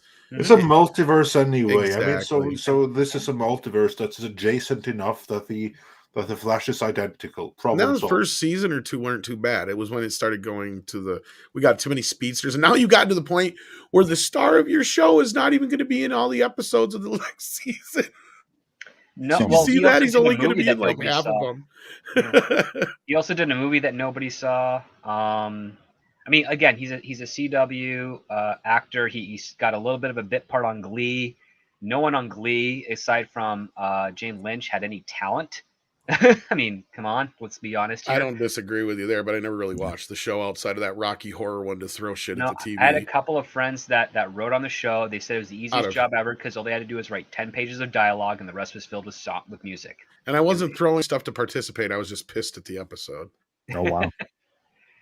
Yeah. A couple of people will get the Rocky Horror joke there. But I mean, yeah. I know a lot of Grant Gustin fans are out there. I'm happy that you're fans, but you know, he hasn't really done anything to stretch his talent. I think he should go back to musicals because he really shined there.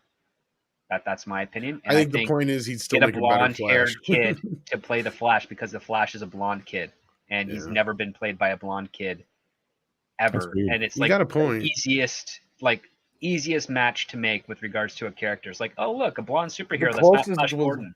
was what's his face on the series, the original one? John Wesley Shipp. Yeah, that's closest, I guess. But he was No, too not really. old. He's a dark-haired, muscle-bound dude. Yeah, he Flash was is too supposed to old. be- and- He's supposed to have like the body of a runner, like, you know, Usain Bolt, but you know, white and blonde. But I did enjoy that show, regardless. But yes, I thank you for enjoyed that. initial one too. It was very Michael Miller. Burton-esque in its style. And I hate to do this, but I have to get Yes, going. you do guys. have to get going. And on the way out the door, Darius Munchausen is giving you some popcorn culture. Well, thank you for that. And my thoughts on Moon Knight, because I won't be here to share them, is wow, what a waste of time. Oh no! Sadly, that's a pretty adept description of it. Yeah. I again, I will be listening from the road and from my desk while I work. So thank you much. Love you guys. See you soon. Take care, culture. Thanks for joining Love us. you, buddy. Oh, first of all, I'm ecstatic.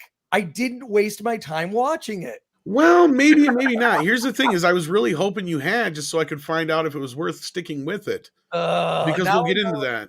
Look, I'm gonna do my laundry, and I'm gonna fold laundry while it's on in the background, and I'll let you know if the casually keeping it on in the background improves it. Actually, be careful there because you might fall asleep and injure yourself. We might as well actually do a quick review of the first episode since you haven't seen any more. Okay, no, I'm dying take a minute because basically what I felt was 45 minutes of the same story beat happened until the end of the first episode. Now, if this was a movie, I'd have been pissed because I'm like, this is shit you should have gotten through in 5 minutes. And I'm willing to give it time since it's a show. It's not horrible. Just nothing really happens. There's just no real story given to us. It's fed to us very sparingly over this first hour episode-ish. It's not quite an hour. It's like 45 minutes, but they repeat the same gimmick over and over. Exactly, yeah. Like to the point where like you get it and you're like, well, what? Okay, so I get that this is happening.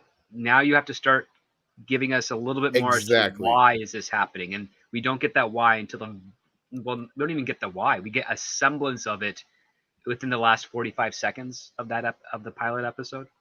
It's interesting. I like the actors. The CGI sucks. Oh god, yeah, that's a default. The CGI is so horrible. Stuff. Especially the car chase scene was bad, or the chase scene with the ice cream truck. Everything Moon with Knight the cell looks very phone animated. And the loss of time. Like he loses time, and he has a current day cell phone, and he doesn't know what day it is. I'm like, that's impossible. Okay, here's my other gripe, and maybe script you'll get what I'm saying, and this especially, it's frustrating. Yeah, exactly, Chicago Box. It's frustrating because you're introduced to all these concepts that go by quickly without any real semblance of why. Because, and I get they're trying to be all like, they're trying to shake you up with this character, but the problem with that is they don't establish anything to begin with. You're just completely disoriented from the start. Because, like, for instance, there's this setup where he evidently asked this chick out that he works with while he was under the influence of Moon Knight, didn't realize it happened, and the next thing you know, he missed the date by 3 days because he was out of it, right? There's nothing to establish that he liked this girl in the first place, anything to really kind of give you an idea of what his life was like before all this shit started, right? So a lot of the things you need in a movie or a typical story to kind of set up why this is, abnormal for this guy, because at this point, As far as we know, this has been happening to him his whole life. We have no idea. Right. They give us no idea of how long it's been, what his life should have been like before this, who this other character is, that because it seems like there's 3 or 4 different people in his head. Like, they don't give us any real semblance of what's going on here. And the few times we do get to see Moon Knight, it's kind of uneventful and it looks very animated. And you can tell it's a guy with a CG animated like cloak and stuff, and it looks really bad. But that's my main takeaway from the show. I don't know if you got that too, Script, where they don't really establish anything to where you're kind of like, to where you can feel bad when the guy misses the date, you know, or when he's like, half the shit he's dealing with outside of his boss being a dickhole to him, you don't really get any of his personal life. I mean, And the I will boss say is this, probably that way for a reason, Yeah. because he didn't seem like the most reliable of workers. I mean, No, obviously, he'd be lucky to have that job in the first place. Yeah, exactly. But I will say, like, some of the banter is very British. Like, it reminded me a lot of like the BBC sitcoms, just the back and forth of that, which I thought was all right. But the thing is that we don't have a context to understand the conflict he's going through properly. Exactly. He's in the middle of it already, and the efforts he takes to sort of keep it private, I guess, are kind of lazy. And I can't tell if that's a character flaw with who he is as his personality, because he's kind of really knowledgeable about his job at the museum, and like he knows things. He's kind of, kind of not incompetent. He's just kind of more of That's like a the nervous most guy. character we get out of him, is that he's obviously very knowledgeable of all this Egyptian stuff. That's about it. And that he's a quiet nerd. Well, not even really that he's quiet. It's that he's kind of like timid, but still speaks his mind, because his boss doesn't like him because he's late, but he still speaks his mind, and he's not afraid. Well, he's just so surprised that he asked that chick out, that kind of a thing. Like, there's just certain elements of his character to where he's clearly very, you pretty much said it. Timid is the better word. Yeah. Yeah. And it's like, okay, there's no compare and contrast. There's no, we don't get to really see his normal world because things have already started happening. Exactly. And it's weird. It's like they decided, oh, that whole part of the challenge or the call, let's just do the call for like 30 minutes straight, like over and over again. And some of the aspects that they set up for the mystery just don't fit within the normal confines of logical storytelling.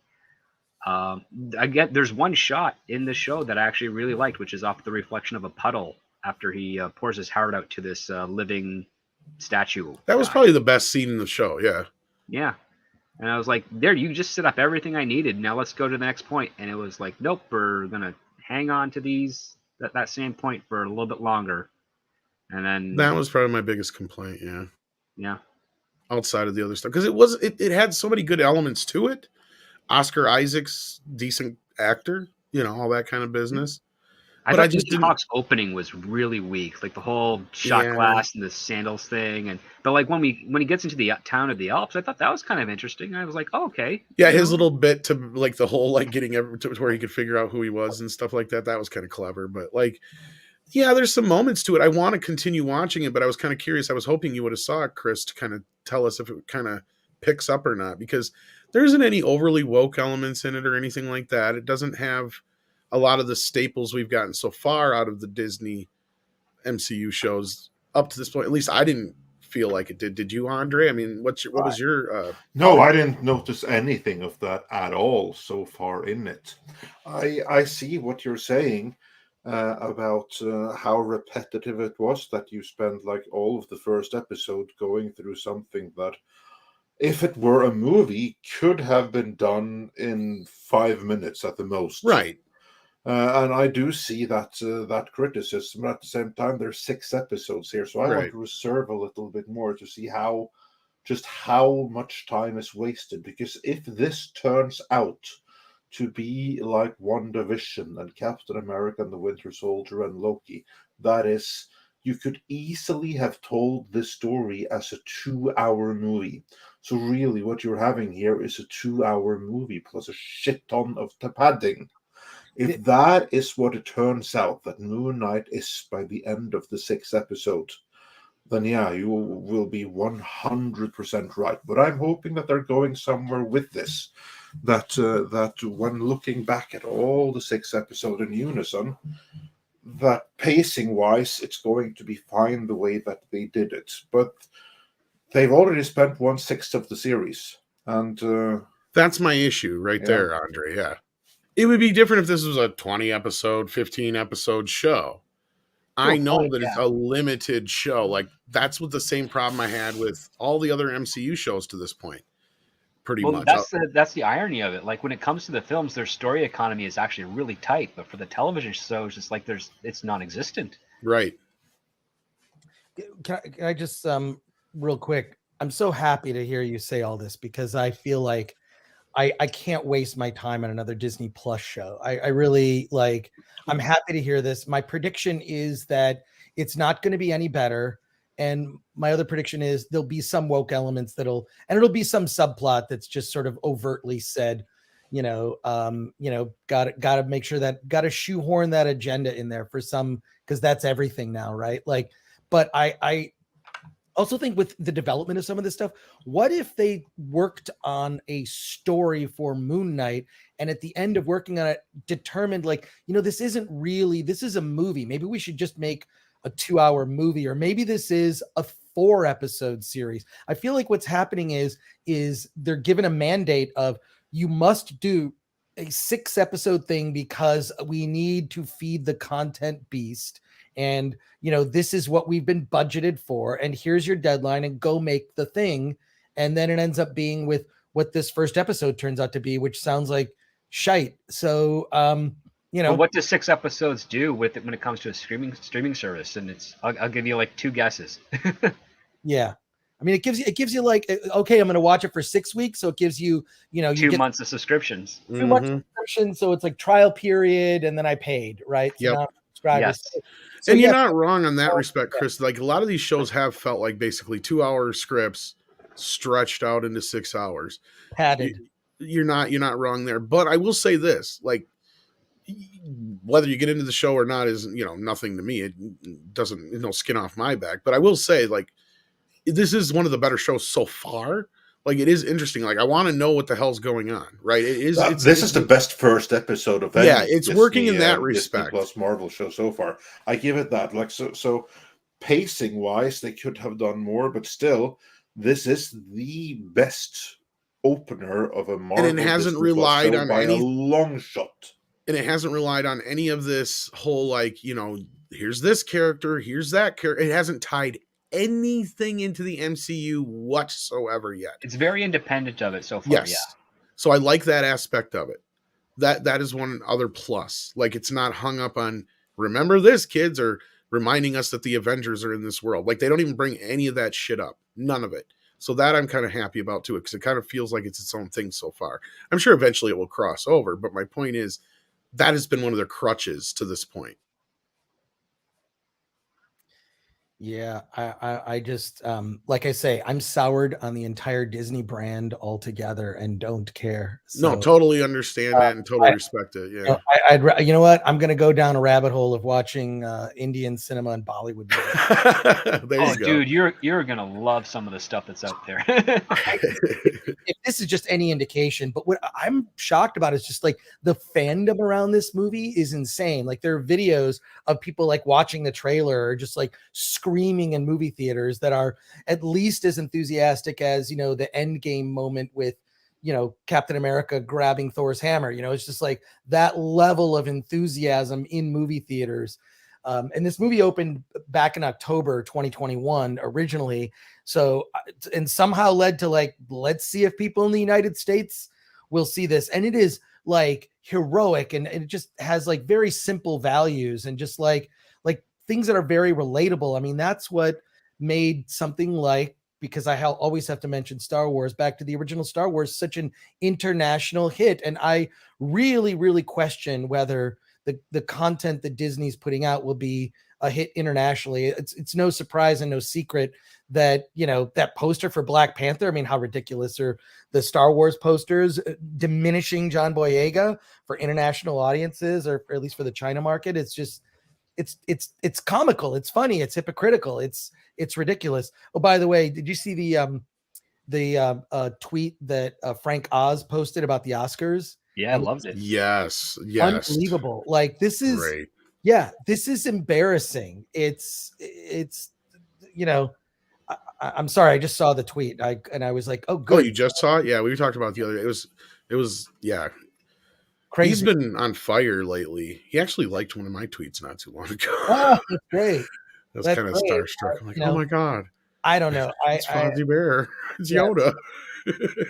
There you go. No, I love Frank Oz. But yeah, let's see what else the chat is saying here. We got some more super chats. Matthew W says Warner has a major problem with Ezra. He's starring in The Flash and Fantastic Beasts. Both are troubled productions. This is true. Yeah, I mean, if I were in Zaslav's position, I'd be more than happy to recast him. Yeah, I mean, if there's a way to get like Grant Gustin or reshoot the Flash, basically let him go, use the footage that they have, diminish his role in the movie, and make it like the Flash's. They're just called the Flashpoint. Well, they have a golden opportunity here. Just Flashpoint him. I mean, the movie is still a year away. Do some more reshoots to Flashpoint in a new actor midway through the movie. Problem solved. I don't disagree with you there. Yeah, go ahead, Chris. I wonder if the change of that schedule and the pushing into next year, which is crazy. People are saying it has to do with Ezra Miller. Do you really think it has to do with Ezra Miller? Actually, I've heard it had more to do with Amber Heard. What? I heard that Warner, because here's the thing that I've been kind of hearing a little bit about is they're not too happy about being pulled into this Johnny Depp Amber Heard case. Right. And this is coming from people like Cameron and other people too. He thinks this, but I haven't heard anything to this effect. But he thinks, so I should say more so, that the reason it's been pushed back was they're waiting to see how this is going to go. That could be true. I think it has more to do with Zaslav. I think everything got completely put on hold until he sees how certain things play out. And he's in control, which is how long until he's in control? It shouldn't be long here. I think 2 months-ish. I was going to say, it's getting there. And we heard from Mikey, and the same thing I heard from a lot of my people too, was everything's in a holding pattern. The only thing that there's been any real movement on, because a lot of this stuff's in the can already, like as far as Flash and even Batgirl's done shooting. Aquaman 2, I think, is almost finished, isn't it? It might be. I'm not sure on that one. Basically I heard anything that wasn't already in production was kind of just in pause mode. The only production that I had heard anything about that had any movement on it was Joker 2. And I think that's just because they're just trying to get it going. And that makes sense. If Zaslav's going to do anything from behind the scenes, he's being like, yeah, get movement on that, because that's the only thing you guys have done that's made any fucking money. Right? So true. I mean, that's the only thing that makes sense to me. Otherwise, I've heard everything's in a holding pattern. Outside of, we heard a little bit about the whole ending, what they're going to go with on the whole Flashpoint thing, which is something we've reported on before. Andre will tell you about the multiple endings they had planned. Absolutely. Because they, as is sometimes the case, they shoot like multiple endings. And in this case, we don't know exactly how different endings they filmed, but they were at least 2. One in which Ben Affleck's Batman lives, and one in which he dies. And what was the intention very, very early on was that Ben Affleck would die in that movie. They would proceed with Robert Pattinson's Batman, and they would just have like changed the universe, get rid of the Snyderverse, keep what they wanted to keep from it, but then move forward with the woker and more diverse Hamadaverse going forward. That was the initial point of the Flashpoint movie to begin with. However, during the making of the movie, something changed. Something happened behind the scenes there. And so the latest we have heard, this is courtesy of Mikey Sutton, although we have heard this from others now, I saw that Grace Randolph even tweeted this months after we started saying it, courtesy of Mikey Sutton, that the ending of Ben Affleck's Batman dying has been nixed, and instead he survives the movie and lives to be Batman for possible future adventures, should a deal be reached, which of course is no guarantee, but the option is still on the table. So the movie will no longer eliminate the Snyderverse as badly as once was the plan. And this evidently has been subject of the reshoots as well, to go and change parts of the movie so that it doesn't end on such a definite end of Snyderverse note as it once did. And believe you me, I'm sure Zaslav noticed that the Flash incidents thing was the #1 voted fan favorite moment, and that Zack Snyder's Army of Dead thing got a those fan votes. Oscar, yeah. Don't think he ain't going to pay attention to that. I think. Yeah, I think they might notice that. No, I suspect that what will most likely be the case is that Zaslav will say, okay, let's finish off the Zack Snyder stuff. Once that is completed, we can then start reevaluating as where we're going to go with these characters and these properties, so we can actually make some money, some Marvel money. I think you're right, Script. But we don't have Chris for too much longer, so I'm gonna, if you can find these in the repository or whatever, Andre, and bring them up on screen. But these are ones directly aimed at Chris, so I want to get through these first. So we apologize for the other super chats that are waiting, but we're going to be losing Chris, so I want to get to these so he hears them and can answer the questions that he has. Yeah, give me 1 second. STR Red Wolf says, coffee to Chris Gore, stat. Yes, I got it. He got his coffee. Got my coffee. And then Emerald Sales says, hello, Chris Gore. What do you think of Will Smith's slap? Andre, Doc, and Chris, what do you think of Waffles, my avatar? That was the little bear that said hello to you earlier. Let me see if I can find this one in the thing. That's cool. I think we talked about it. And here he says, hello, I'm Waffles the bear. It's a character he created. Yeah, nice. Very nice. Yeah, I think we talked about it. I think there has to be some repercussions. I think that we become increasingly frustrated as we see things play out, and people who should pay a price for their whether it be inaction or they're allowing crimes to be committed in real time right in front of our eyes and it being ignored. I think we're done with that. I think that I think it's a bad thing, and I think it's really bad just for our society to go down this road. So I'd like to see some repercussions. I don't know what, but I don't think that the apologies that Will made seem very standard issue. Like he Googled how to make an apology and cut and paste. That's a lot of people think it was his publicist. Yeah. I read it on his Instagram, and I'm like, I don't know. And just, people like, Frank Oz coming out and speaking up, like, yeah, the Academy should be embarrassed. They have just bent over to every, can we just focus on making good movies without legislating, the kind of movies that are going to get, I don't know. I used to just jokingly call the Oscars back in the 90s, the White People Drama Movie Awards, just because I was frustrated that science fiction was never considered as a viable drama, as a viable option for awards consideration. And that always frustrated me, is that comedies were never awarded. It was only the Oscars acknowledge one genre of film, right? And now it's getting even more specific. Movies that most people haven't seen. Coda is available to see on the Apple TV Plus streaming service. Are you going to subscribe to Apple TV Plus to watch that film? I don't know. But I do think the slap just it just sort of shines a light on just everything wrong with Oscars and mainstream entertainment. And I feel a lot of this just comes down to people not having, people being the right kind of asshole. I'm not, fuck yeah, manliness. Yeah, this is the next one for you, Hans Eucher.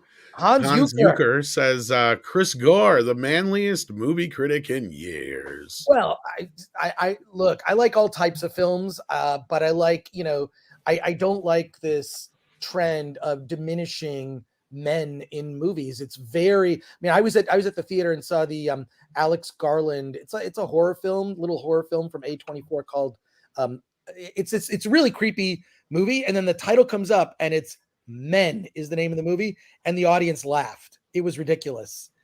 I couldn't believe it. It was like men are the evil, mean. I just feel like we need more of the right kind of assholes in Hollywood. And by right kind of assholes, Harvey Weinstein would just straight up say to filmmakers, no, this has to be this length. He was involved in the creative processes in some ways that helped improve some films. Now he's a monster and he's where he needs to be right now. But when it comes to making these films and really having some balls to make the right decisions, you really need someone to say to the Daniels, who are the filmmakers behind Everything Everywhere All at Once, and just say, look, movie's got to be, you can't go out longer than hour 45. This 3-hour cut. This is great. Director's cut. We'll do a special edition Blu-ray release and we'll sell 600 copies. But no, for theatrical release, you're going to be this. And there would have been a great film that would have resulted from cutting all the unnecessary side plots for side characters we don't care about. So I feel like we need the right kind of, like, the asshole for the art, right? Like, you're right. Standing up for, I'm not going to do that, or I'm not going to cast this terrible actress just because you're financing the movie. There needs to be people standing up to see, you're standing up to being an asshole to stand up to assholes, right? Like, you can be an asshole for good. And probably hearing me enough now, I am the type of person that, like, there's a fight in the room, nobody gets to watch TV. I'm turning off the TV. I was a hard ass dad. Now I have 2 kids that are well-adjusted, functioning adults who pay their own bills, and like they're in their 20s, and that's considered to be rare these days. So I question, I just question where things have gone wrong, and I'd love to see just some better leadership. I think Chapek is weak, and you got to stand up for this stuff. You got to take the heat. You got to take it. Just take it. You're not wrong. We need more of that. Like you said, even though Weinstein was a monster. Yeah, he's a monster. His actions on the other side of things, as far as the business side of things, made money. Yes. And lots of money. That's great. Well, we need a less gross one. That Team America phrase about dicks, pussies, and assholes. Like, the dick is the one that stands up to the asshole, right? That's what you kind of need, and we don't really have those in Hollywood. You're not wrong. In more ways than one, ironically, nowadays. Yes, and then Emerald Sales also says it's nice to meet you, Chris. And then the next one I got here for you is, where to go here? Mecha J says Chris is right. Subtlety is gone in Hollywood. This is true. Yeah, subtext. Modern writers are incapable of subtext and subtlety. So yeah, and that's ruined it. It's ruined. I mean, that's why all these Disney Plus series suck. It's why most of the stuff coming out of Disney is just going to be straight up garbage. So I don't know, and it's why I just feel uncomfortable supporting anything Disney does. I have no interest in go. I used to be a regular going to the parks, and I was an annual pass holder for years for Disneyland. It got too expensive, and it was like, yeah, I don't need to do that anymore. And I have a much better time at the Wizarding World of Harry Potter, which is, you want an immersive experience. That's an immersive experience done correctly. And the Star Wars land is a complete and utter failure. Thank you, Natasha. Yes. Like and subscribe. I'll be doing a live stream tonight. Every Wednesday at night, we do a live stream called Hollywood on the Rocks. We review a couple like small indie movies, and then we usually bring on a guest independent filmmaker. So tonight we have the director of The Noodles of Nudeland, who promises me he will be nude during the interview. His name is Tim Chismer. He's a comedian. So that's tonight at 5 p.m. Pacific time. And I need to let you know this, both everyone. I'm seeing The Northman on Monday. Awesome. I'm jealous. I'm jealous. That looks like it's going to be the movie of the year. Well, you should be able to do something over there, Andre, to pull some strings to see it. It comes from your neck of the woods, don't it? No, it takes place in my neck of the woods. Okay. I thought it was made over there. Sorry. No, well, if it is that's just a shooting location. Now, my It's an A24 movie, and just because it takes place in my neck of the woods. My fault. I thought it was actually a Norwegian film. No, it's my misinterpretation. No. And my understanding is that they'll I'm seeing an early screening. I believe it opens in like 3 weeks. April. Yeah, 3 weeks. So, but I am told I may have a social media react. I don't know. I don't care, whatever. But like, perhaps we can talk about it a week from today. So I can't Sweet. wait to Yeah, talk to more- you about that movie. That's a movie I'm really looking forward to. dying to discuss it. It looks like I loved Conan the Barbarian, John Milius. Like that's a talk about a man's man as a director. I mean, John Milius, like he, you know, look at the original Conan, the first movie, not the Destroyer. That sort of went off the rails there, but that original movie and that Basil Polidoris score is God, yes. it's just so You know excellent. why he was Andre- chosen to direct it? What's that? Do you know why he was chosen to direct No, that I'm movie? curious. I don't know this. He was chosen because the producer and Edward R. Pressman, he knew that John Milius was really into history. He was into samurai history. He was into Viking history, and that's when Pressman figured out that okay, I'm not going to find any director who has made anything like Conan ever before. So I need someone that can get what it kind of can be, and someone who is that much into history, who's into Viking drama, samurai drama. This is someone that can get what this is. That's how he nailed it. It also helped that he was batshit crazy. That too, but the interest. For those who don't know, and also Milius' vision for Conan was a Viking samurai movie, in his own words. Sorry, I don't mean to talk because he's still with us. Yeah, he was more crazy then. But no, I think it needs to be pointed out for those who don't know anything about Milius. If you want to know who he was, the character that John Goodman plays in The Big Lebowski is loosely based on John Milius. Let me tell you. Really? I mean, yes. I knew, you know. Yeah. The Big Lebowski. That's why he dresses that way. He's dressed just like John Milius used to dress all the time. Yeah, he's John Milius. That makes sense. I never knew that. Yeah, because I don't know how much of it's true, but yeah, Milius was known to be a bit of a nutcase. Well, he was known by that by his fellow peers in the industry who just narrowly escaped how many guns he pulled McCarthy. on people. Exactly. That's just that. I'm curious how many guns he actually pulled on people. Yeah. Wow. But we did miss like one super chat here. Yes, actually two. Olaf van Ness said for €2, but he only said it twice. So he really meant it. Loved the Oscar stream with Alan. I was Chris, getting to that. Ollie, and Yes. Tom. No, that's great. Thank you so much Olaf. for tuning in, Olaf. Yes. Hopefully we'll see you tonight for Hollywood on the Rocks, 5 p.m. Pacific. I got to roll, gentlemen, but thank you again. It's always we do have one or two more here for you, real quick. Sure. Yeah, let's do it. Gabriel Querioga, if I'm saying that right, sends in a member chat and says, "Hail Midnight and Chris Gore. Will's displayed is the definition of toxic masculinity that Hollywood has been against, but now they applaud it." Yeah, I think we addressed that quite earlier, but yeah, you're exactly right. And actually, no, Olaf's was the last one. It was just that, like you said, he said it twice. So, all right, we got that. Then we're all caught up on your super chats. And thank you, Chris, for your time. We always love having what time we can have you on the show.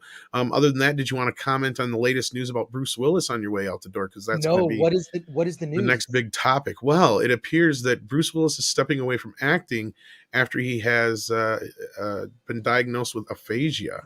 Yeah, actually, it's been diagnosed, but they're just making it public now. So the rumors that were making the rounds, of him having like, that's why his performance has been kind of like stiff, shall we say, in the latest few movies, because he didn't know who he was, where he was, or what he was doing.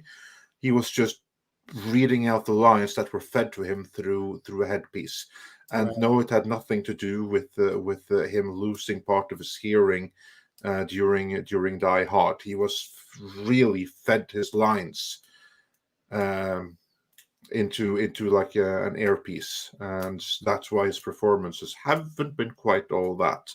Wow. And now he is then officially retiring from acting because he's no longer capable of doing it, which of course is tragic, but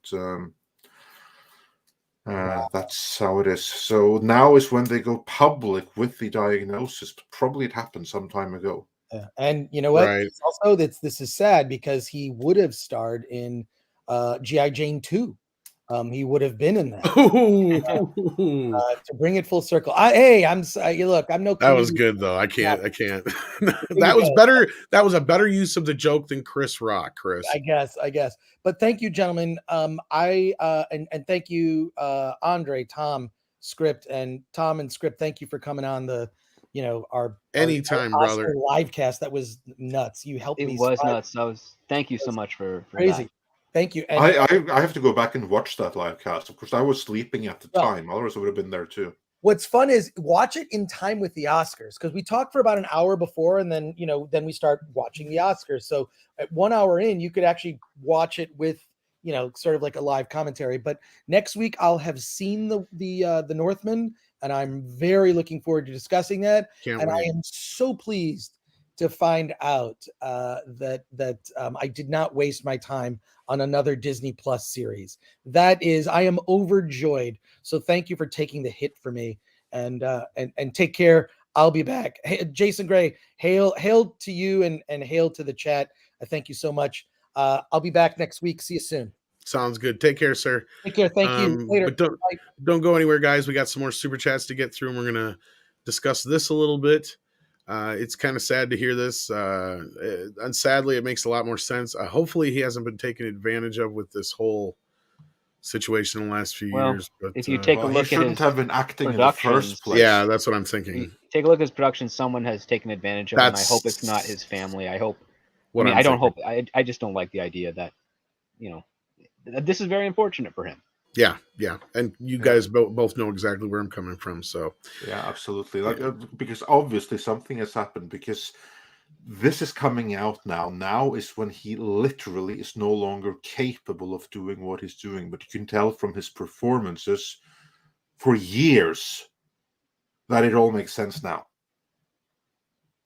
Yeah, sadly it does. Well, hopefully he can get through this in his next few years, and the best way possible with his family, and nobody's taking advantage of him. And that's my main concern, especially after things like what happened to Stan Lee and people like that. That's my main concern.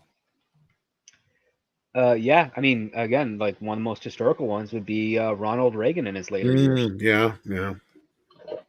Yeah, that part, that's one thing I don't like. And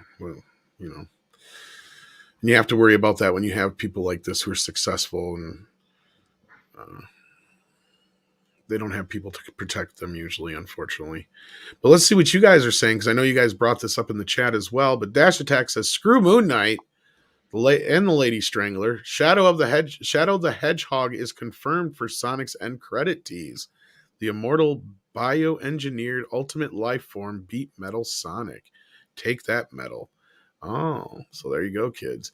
Yeah, it seems like the Sonic guys really know what the fans want. Getting a lot of buzz. I can't wait to see that movie. Yeah. I wish I was more of a fan, because I'd be more excited. Yeah, because it's annoying, because now it's have so many movies that have I'll start again.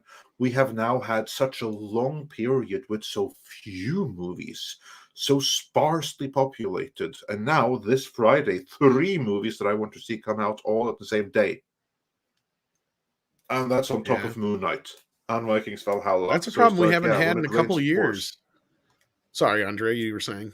Yeah, when it rains, it pours, and it all comes at the same time. I wish I could have spaced this out a little bit better. Yeah. And then we have Thermination 2011 says Ezra was released and he will strike again. Beware. Yeah, he probably will. Probably. It appears to be part of his character. Oh, yeah. He's a nut job. I'm sorry. I just... Learn it? Did you want to fight? Is that the deal? I can't believe he wasn't cancelled for that. That only goes to show that when you're with the right crowd, you have the right values. That's exactly what I said. The right club, then anything goes. The rules don't apply to you. I said earlier when we first talked about it, nothing's going to happen to him. He's a member of the gay BCs. Nothing is going to happen to him. He's fine. The Last Millennial says, ugh, Why isn't Moon Knight Jewish American raised in America like in the comics? Moon Knight series was DOA, especially with its budget, costume, and more of the same production quality. Well, yeah, that's the other thing I was kind of curious to hear is what comic fans were going to think of the show, because I stayed away from the comics on purpose. I left my knowledge of what Moon Knight was completely to what Andre put in his videos, and that's it. So, yeah. I just wanted to see if I could enjoy the show for what it was, and unfortunately I had some issues. So other than that, though, it's probably one of the better Marvel shows, as Andre said, though, too. So it has that bipolarness built into the show already. Yeah, exactly.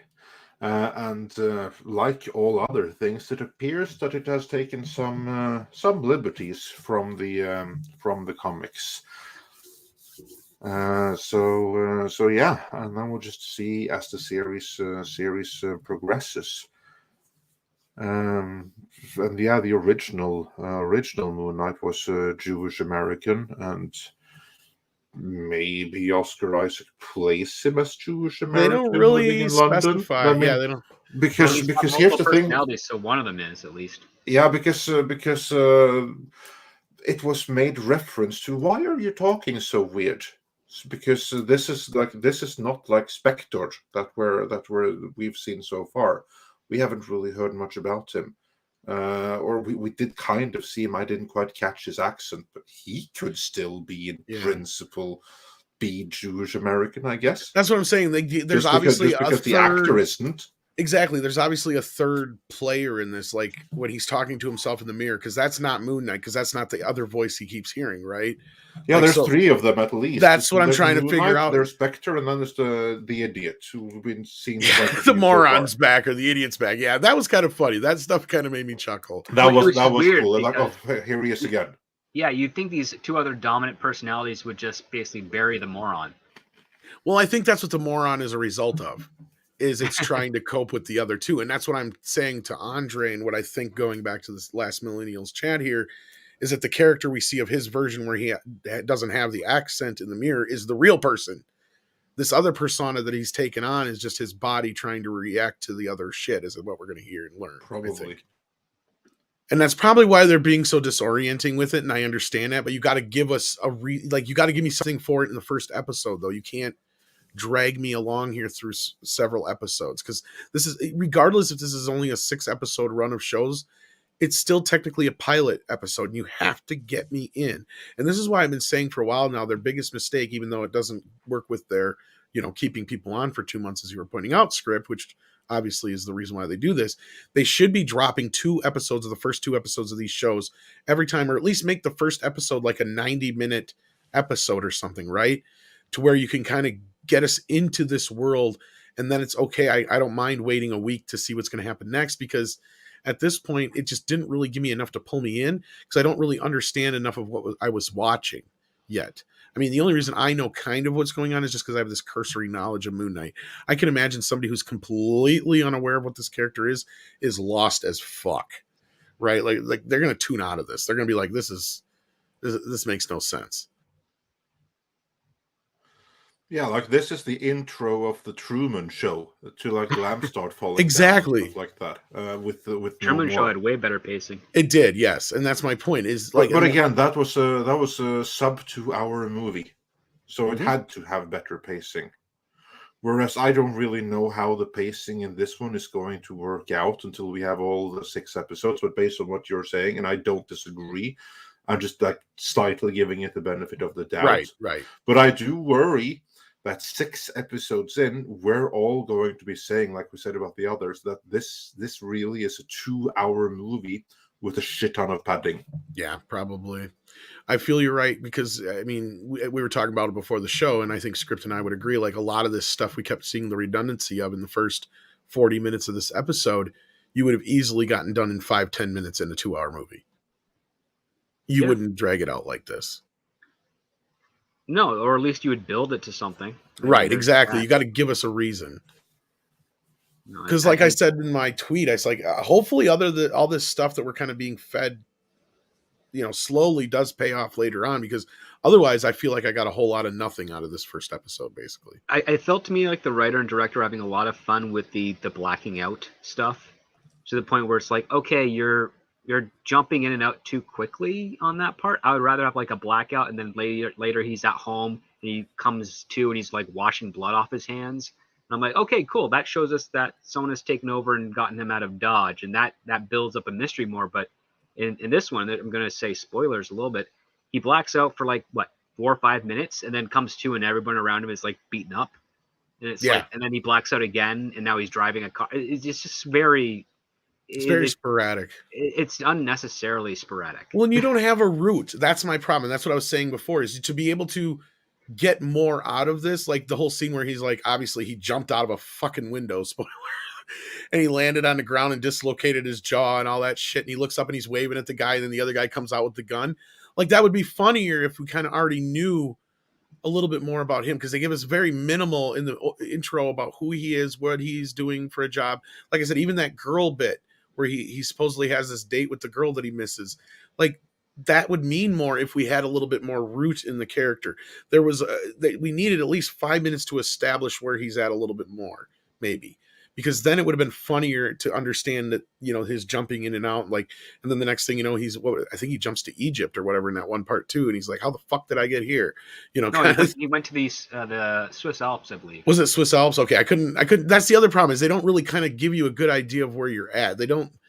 Yeah, and but of course that's deliberate, because I know it's deliberate. The confusion that he does, like he's not getting, like, for instance, if it had like said something like Bayern.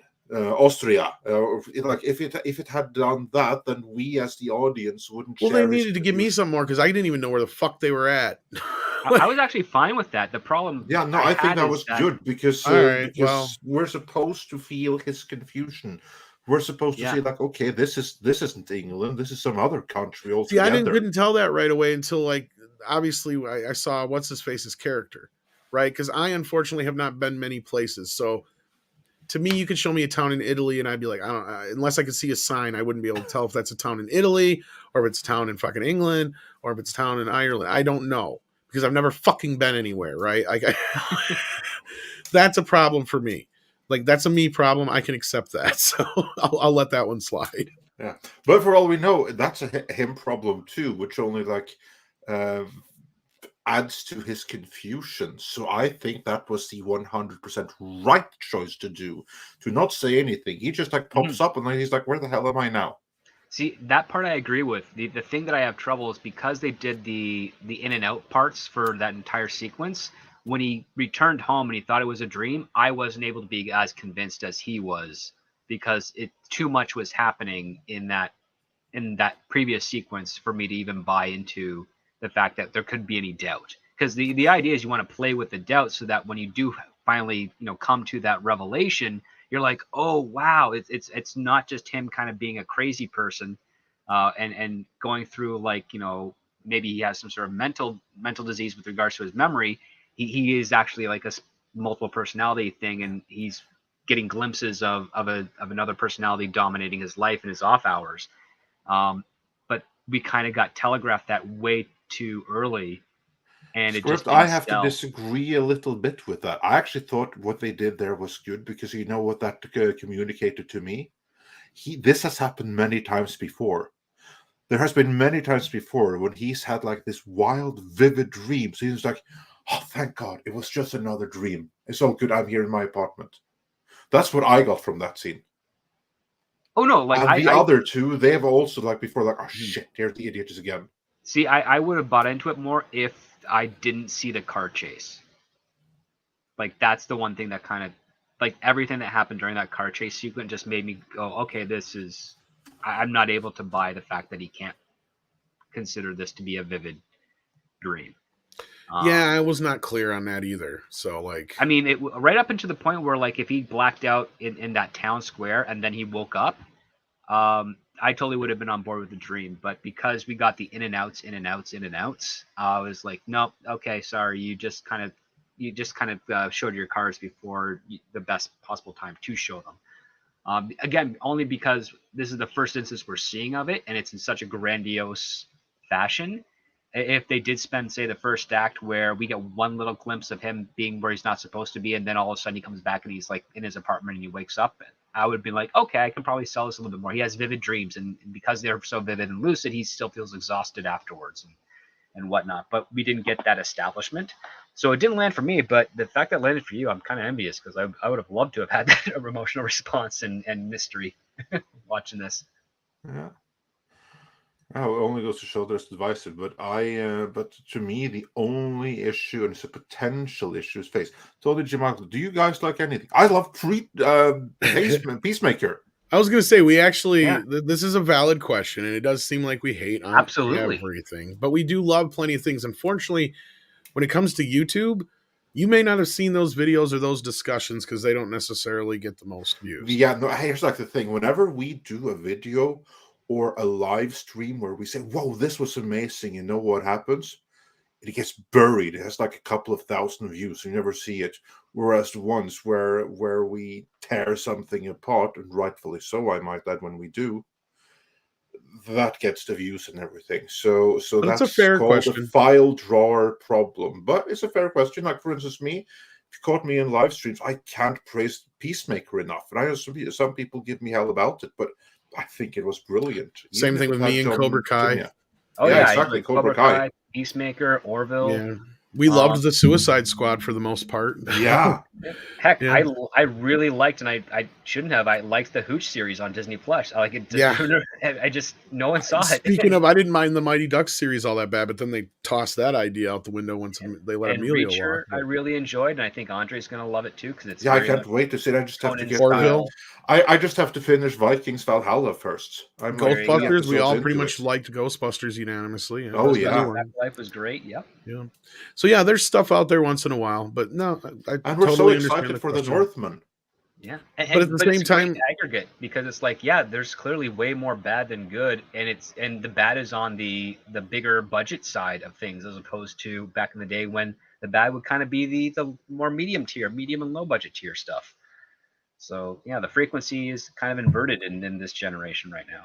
Yeah, unfortunately. But at the same time, also, when you do like stuff as critics, we also have to be critical of it. You know, we can enjoy stuff, but that doesn't mean we necessarily can't or shouldn't point out the When flaws. we put a critical eye to it, then we are also smart enough to recognize, yeah, this is good because it gave us this emotional pulse pound, but at the same time, from a purely technical perspective, it was kind of weak. Then we have to acknowledge that. Oh yeah, because again, the right people will listen to it and they'll be like, you know what, we can probably make something better with that.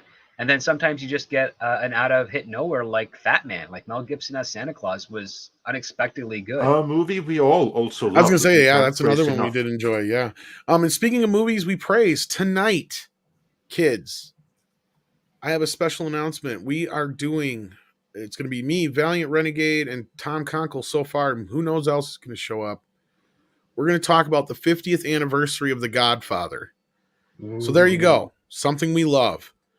We're going to talk about all three films. We're going to talk about it coming to 4K. And not only we have that tonight, that's going to be starting at 10 Central, 8 Pacific time. We got 4K for you later on tonight. Sadly, Valiant can't join me for that, but Robert Meyer Burnett is supposed to step in his place. So hopefully you see you kids for 4K for you and for our Godfather celebration tonight as well. So big loaded night tonight for Midnight's Edge, kids. Oh yeah, that's gonna be great. Plus, we have a video drop at some point here. Yeah, plus a video. So you guys are getting a lot of stuff from us. But yeah, Fat Man was a great film. What else did we enjoy? We enjoyed quite a bit of. We enjoyed quite a bit. You guys liked Batman a little bit better than I did, or at least you did, Andre. I can't say for script. No, I thought it was. Yeah, no, Yeah, you were I thought kind it of- was fantastic. Like the first half, first 2/3. Yeah. And then, unfortunately, it was like I kind of like wish that the theater had like shut down, had a fire alert or something at that point, so I could just have like the good experience. Absolutely. So yeah, we're definitely going to be talking about stuff we love tonight. That's for sure. The Waltman says this also depends on what the info that Umbrella guy been reporting on during the court case. Who would want to work with her again after dragging your director and co-star and Elon Musk in your trial? It was funny is I guess his name is actually going to be mentioned in the trial, or it's in the court documents. Whose name? His channel. Umbrella guy. Yeah. Oh, really? Oh, cool. Yeah. So I don't think he was kidding when he said that she was coming after him. Well, he's a strong and brave No, man. I He'll love be fine. he'll be able to handle it. He's Yeah. got this. Oh, yeah. Yeah, if you guys want the best coverage so far, Tug's on top of this shit. I miss him. We got to have him back on and spend 2 Yeah, hours. we have to. We really have to. We'll definitely have to have him on when this stuff all ramps up. I'll try and get a hold of him. But definitely check out his channel. But yeah, you're not wrong here, Walt, man. This is gonna get messy. It's gonna, because this isn't gonna turn out like the British. Not the publication trial. No. It's Yeah, not. yeah. The what was it for? The It was the Sun? Sun. Yeah. Yeah, this is gonna be a little different, I think. I would hope so, because that was a perversion of justice. Oh, indeed. But let's move on with yeah, with yeah, the we got Subtext. plenty of super chats here. We're gonna see what you guys have to say. Dash Attack says, I propose Christian Bale is the voice of Shadow. For Sonic the Hedgehog, I'm assuming. Yeah, Not a probably. bad choice. Yeah. I Will can he see still have that. the Welsh accent, though? That's the question. I don't know. That's a good question. Does he even really anymore? Yeah, he does. I mean, it's subtle, but it's there. I was gonna say, like, a lot of his interviews, especially, well, of course, especially around Batman time, he was like, could barely even hear it. Oh, no, well, he has this rule that whenever movie he's doing, he maintains the accent for the interviews so that people don't get confused. That's Clever. weird. Yeah, when he was interviewing, because he did play Dick Cheney, he actually maintained that Dick Cheney dialect thing. He was good in that movie. I tell you what. For the interviews, yeah. Even though he wasn't even any of the makeup. I mean, the movie itself, yeah, I can get into a lot of different things, but he was pretty good in that. I'll tell you that. Joepad87 says, we need a new term for people like Iger for his toxic, persistent influence on Disney. Yes. People who cower behind the image of the left to deflect any criticism at all. Even name it after Cuomo. Oh, yeah. Yeah, it's an interesting turn of events we kind of noticed in one of our more recent videos, if you guys haven't checked it out yet. And I think we're going to have a sister follow-up to it that kind of dives more into the Star Wars side of things. But Andre, yeah, like seems to be that Iger just can't seem to keep himself out of the kitchen over at Disney in some way. for some reason. Well, people seem to keep turning to him like he's Daddy Iger. So yeah, exactly. It seems that he's still there behind the scenes, stirring shit up. It really does, and I think it has to do with the fact that Chapek, I mean, he's a business-minded guy. Now we're playing. I mean, for the last like 5-6 years, we've had, unfortunately, been playing more of a social presentation game, which is very different from being like, a no-nonsense business guy. And I think they found Chapek's weakness, and they're going to exploit the hell out of it. Well, that's the funny thing too, is like, I mean, he's only got a year left on his contract. Motherfucker has never even been able to run the company. They should give him a do-over. Like, because Iger's been there most of the time. He self-inserted himself back in right after he took over. Yeah, I agree. I mean, he needs a new contract just for that reason, to prove himself, because Iger has been there messing things up for him the whole time. That's what I'm saying. Like, I honestly love him, hate him, whether he does a good job or not. I think the guy deserves at least a fair shake. He hasn't gotten that. Like, he's not even had a chance to even try to control the system, because the system's been corrupted by Iger since the start. There's been an invisible leash on him, essentially. Exactly. Yes. So that bothers me quite a bit. So you're definitely on this. Yeah, that hearing that news and some of the other stuff was, what's the word I'm looking for? There was some vindication in that, but at the same time, it's just like, I kind of look at the situation going, they're idiots. Tina Bojan says, not unique to Disney, corporate DEI initiatives, diversity, equity, and inclusion, are all about inclusive and gender neutral language. Both my jobs forbid me to use boys and girls, ladies and gentlemen. Well, that's not inclusive at all. That's actually, I was going to say, that's very that's quite exclusive. exclusionary. To exclude that's extremely language is- exclusionary. Yeah. But they do like to hide. That's the whole thing of this, right? It's hiding under the guise of being on the right side of things, right? Well, it's the concept of manipulating language. Again, like that's the thing. Like you're told one word and you can easily infer what it's supposed to be, and then someone says, well, it really means this, and then your instincts are telling you no, they're lying, but they have this mob behind them supporting that, and it's like, now doesn't matter if you're telling the truth or not. It's the narrative that this word means this, has this new definition, so now you have to follow it or be ejected out of the social sphere, pretty much. Pretty much. And Nick's man just sent us a blank $5. I don't know if you meant to say something, Nix, or if, I don't think YouTube took anything away, but if they did, just add us in the chat, and I'm sure one of the mods will let us know what you had to say. We don't want to make you feel like we don't hear what you're trying to say there. So if there was something you wanted to say, let us know. Otherwise, if you're just throwing us a 5 spot, thank you for that, Nick's man, and we appreciate it. But let us know.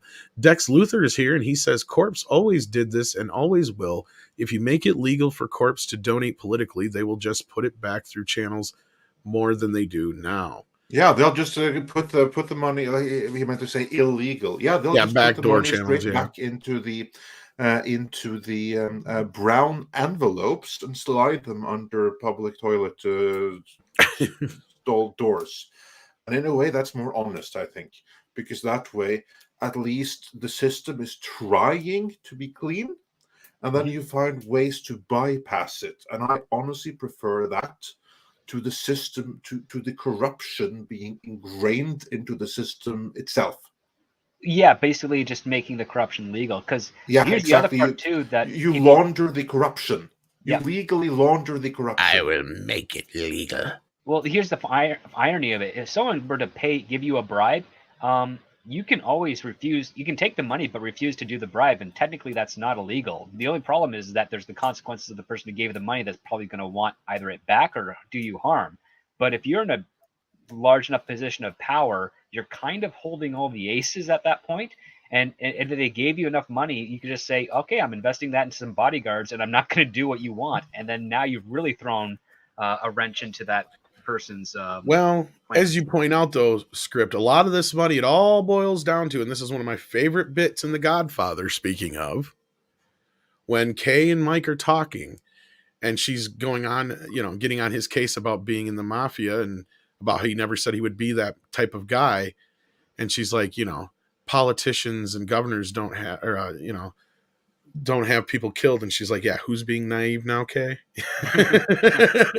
Exactly. Though there's a reason why people are scared when they don't do certain things. Let's say there's other mafias out there too. I'm not going to say the names of, but they may not necessarily be involved in the type of illegal activities that the mob was famously, but they're out there, and there's people that are involved in these kind of the politics. protection racket. Well, not just that. Let's just say that I'm not going to even say their name, but they actually have mafia in their name, known well throughout Hollywood.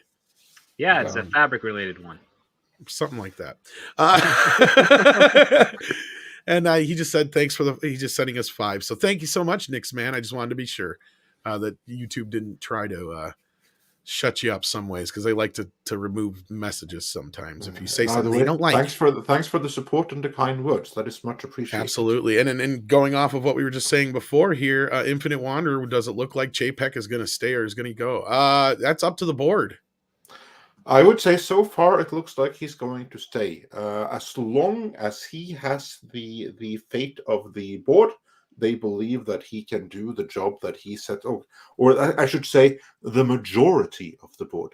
As long as the majority of the board has faith in his abilities, he's going to stay. That's the only thing that matters.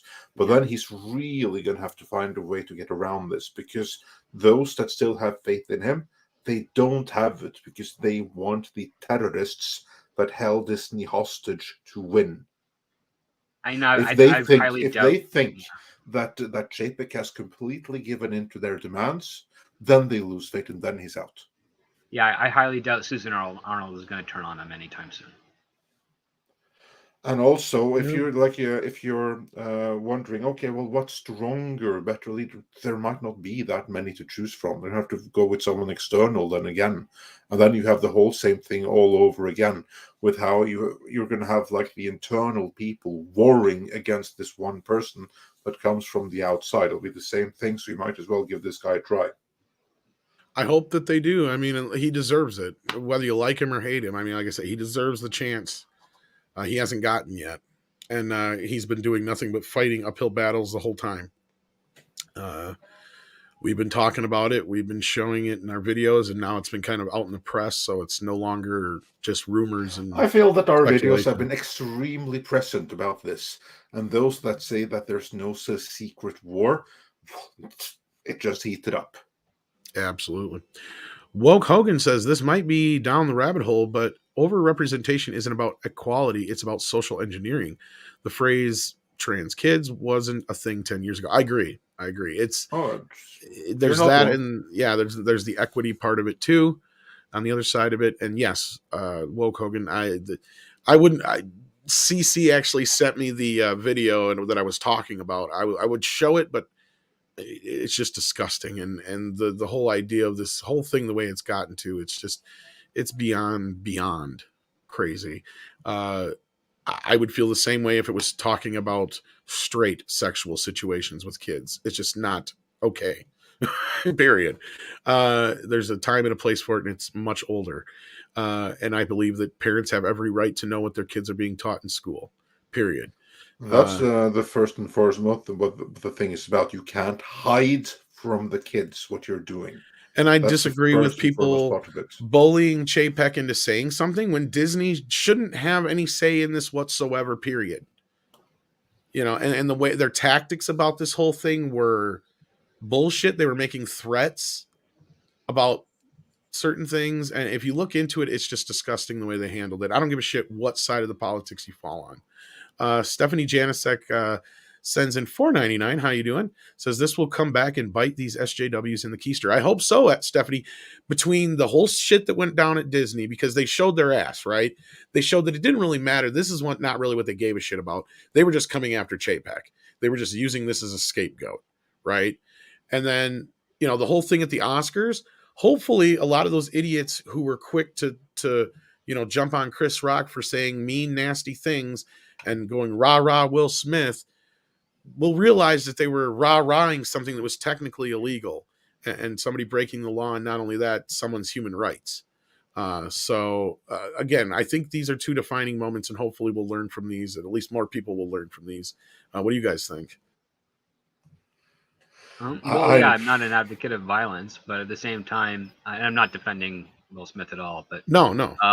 Yeah, I mean, you look at some people like, yeah, you need to be slapped, but at the same time, it's like, yeah, I really don't want to be the person or have anyone else go out and slap anybody, but because again, it's just a whole big spew of legal issues and whatnot. But it's really not good to promote any type of violence of this nature, and finding a way to diffuse it or to enact discipline for really bad ideas or bad behavior is going to be a bit trickier now as more laws have been passed with regards to this over the past few years. Well, and that's my problem is we've watched, 2-3 years now or more of bad behavior just being allowed to happen. Yeah, exactly. And it shouldn't have in the and first then place. The other side does one thing and it's, oh my God, it's compared to things like 9/11 and shit. It's just, to me, it's ridiculous. And then you got the whole thing with Will Smith. They're trying to bring in Trump into this whole, it's like, are you fucking kidding me? The guy ain't even president anymore. It's like, what the fuck is this? Quit making it about they're shit. so deranged and so mentally broken that they still need a boogeyman to blame everything on. So yeah, so I hope a lot of SJWs see a mirror put in their face right now when it comes to the Will Smith thing about how you cannot just walk up and smack people because they say something you don't like. And the same thing with the Disney situation is they showed their ass. They don't really give a shit about this bill. It has everything to do that they want to get rid of Chapek. It has everything to do with power. Exactly. And Chapek is standing in the way of it.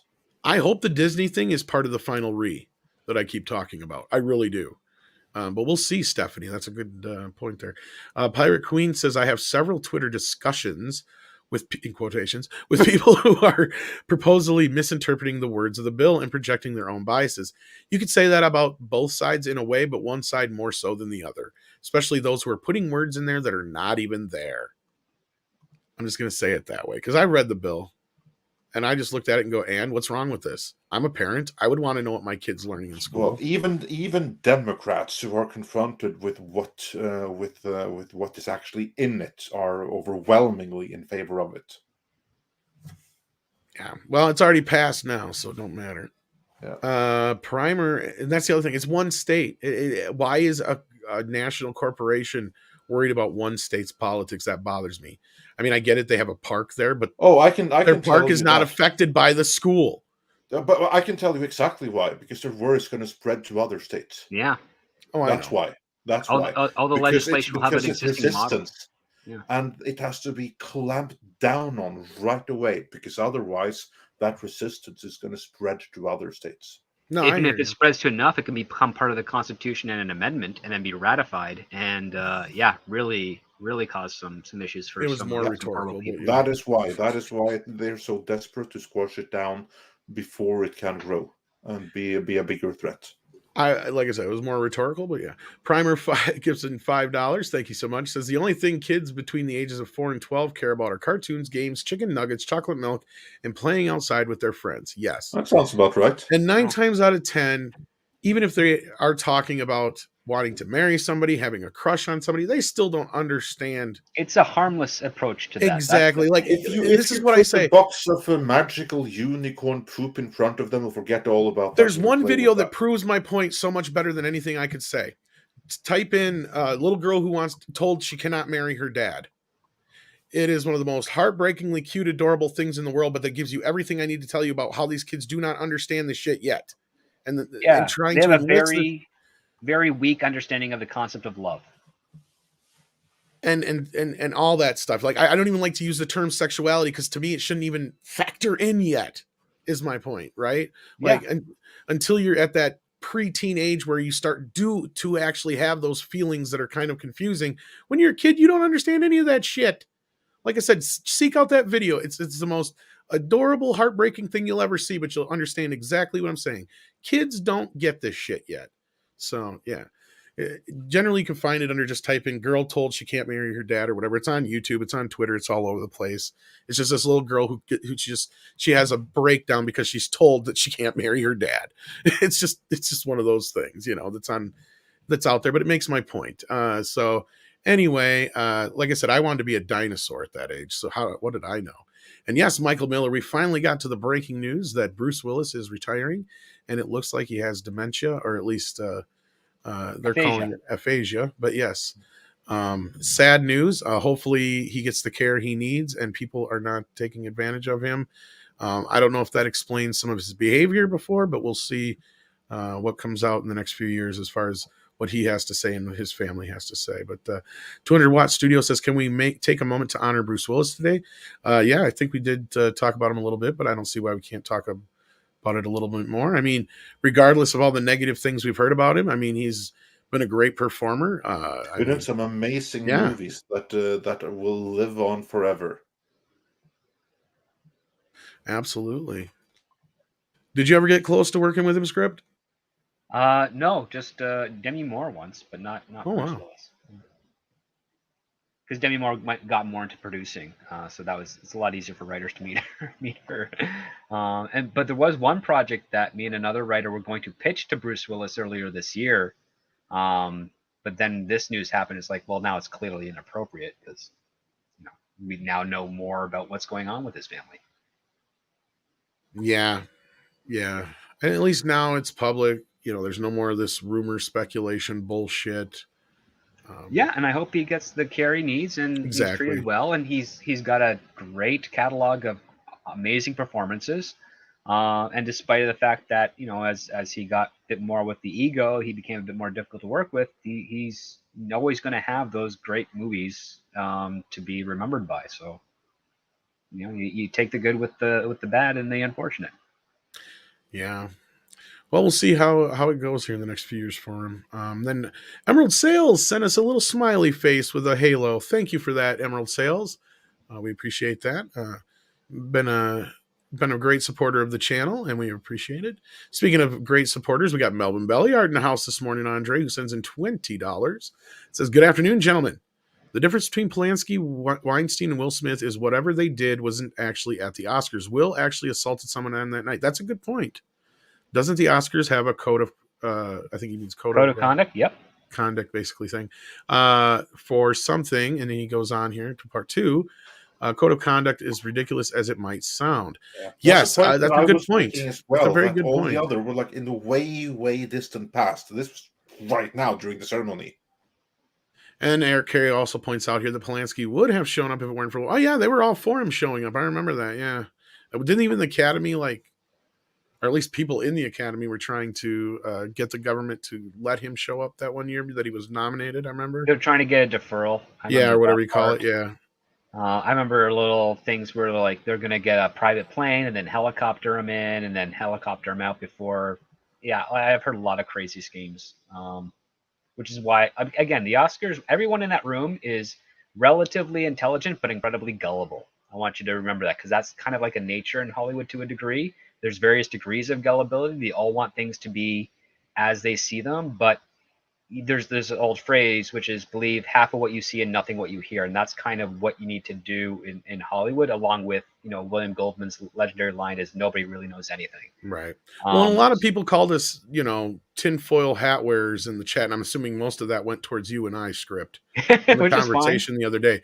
But I'll tell you what, it has less to do with the tinfoil hat and more to do with Andy Kaufman saying that yes, these people will do this shit. Okay, Andy was the king of this stuff, and he knew you'd never, ever show your hand, no matter what. He took that shit to the grave, if he's even dead. That's the other problem you have. Because so many people said that he would fake his fucking death. He even said it. Yes, he even said it. So, that's the thing is you have people that are, and he knew Andy did this because he knew people would buy into it, right? And part of it is you want to buy into it. He knew that, right? People want to believe what they see, which is, I don't begrudge anyone from that because it's a very powerful thing. But regardless of the fact, I mean, the overall principle that everybody has agreed in is that the behavior is wrong. The action should never have been done. It's going to be bad press, but it's going to have a benefit to everyone involved in some regard. We're going to start seeing that by fall. I think no later than this fall. I've already just got word that Chris Rock's probably going to be hosting the first episode of Saturday Night Live this season. I wouldn't be surprised. And one of the sketches is going to be the probably even the opening monologue. He's going to have the cast members come out and slap him each one. Yep. Yeah. I wouldn't be surprised. That's how dumb they are anymore. And I agree with the Ghost. He's about as dead as Tupac. Maybe. It's funny you mentioned that. I had an idea for an animated show where it was about famous people who fake their death and they all live on this island. But there was a show that was kind of similar, like Clone. I can't remember what it was like. Clone High was the resurrection of celebrities. So it's kind of similar. Like, fuck. But it was going to be Elvis and John Lennon and all these famous people that just got sick of being famous and they went to this island and it was kind of like this. John Lennon saying, "This is the only way I could get rid of Yoko." Yeah, you got exactly what I was coming from. You got old fat Elvis there and shit like that. No, he'd have to be slim Elvis because he's on the island jogging and stuff, getting back. Well, you could do that, yeah. Whatever. I just figured at that point those guys would be really old and they'd be like the hecklers in town, the geriatric celebrities. Yeah. But no, that was just kind of an idea. Janis Joplin and Jim Morrison, all those guys. But anyway, Master Clockwork says, I did not hit her. I did not. Oh, hi, Mark. It should be, oh, hi, Will. APM says the Florida Disney stuff is insane. I happen to be gay. It's not my identity, however. And if I lived in America, I would be fully in favor of it. It's sensible. I wish the UK had the same. Yeah, I had a conversation with somebody who is of the LGBT community about it the other day, and they shared the same thoughts. They're like, yeah, parents should know what the fuck kids are learning in school. Mecha J says Disney Plus just recently edited Falcon and the Winter Soldier to censor the violence. Really? As if they're what? And yet they put on Daredevil and stuff. Oh, but they're going to edit that too. Oh, for fuck's sake! I'm glad I already have most of those things on digital backup and physical. Yeah, and I even have the physical Blu-rays that were released of them. Yeah.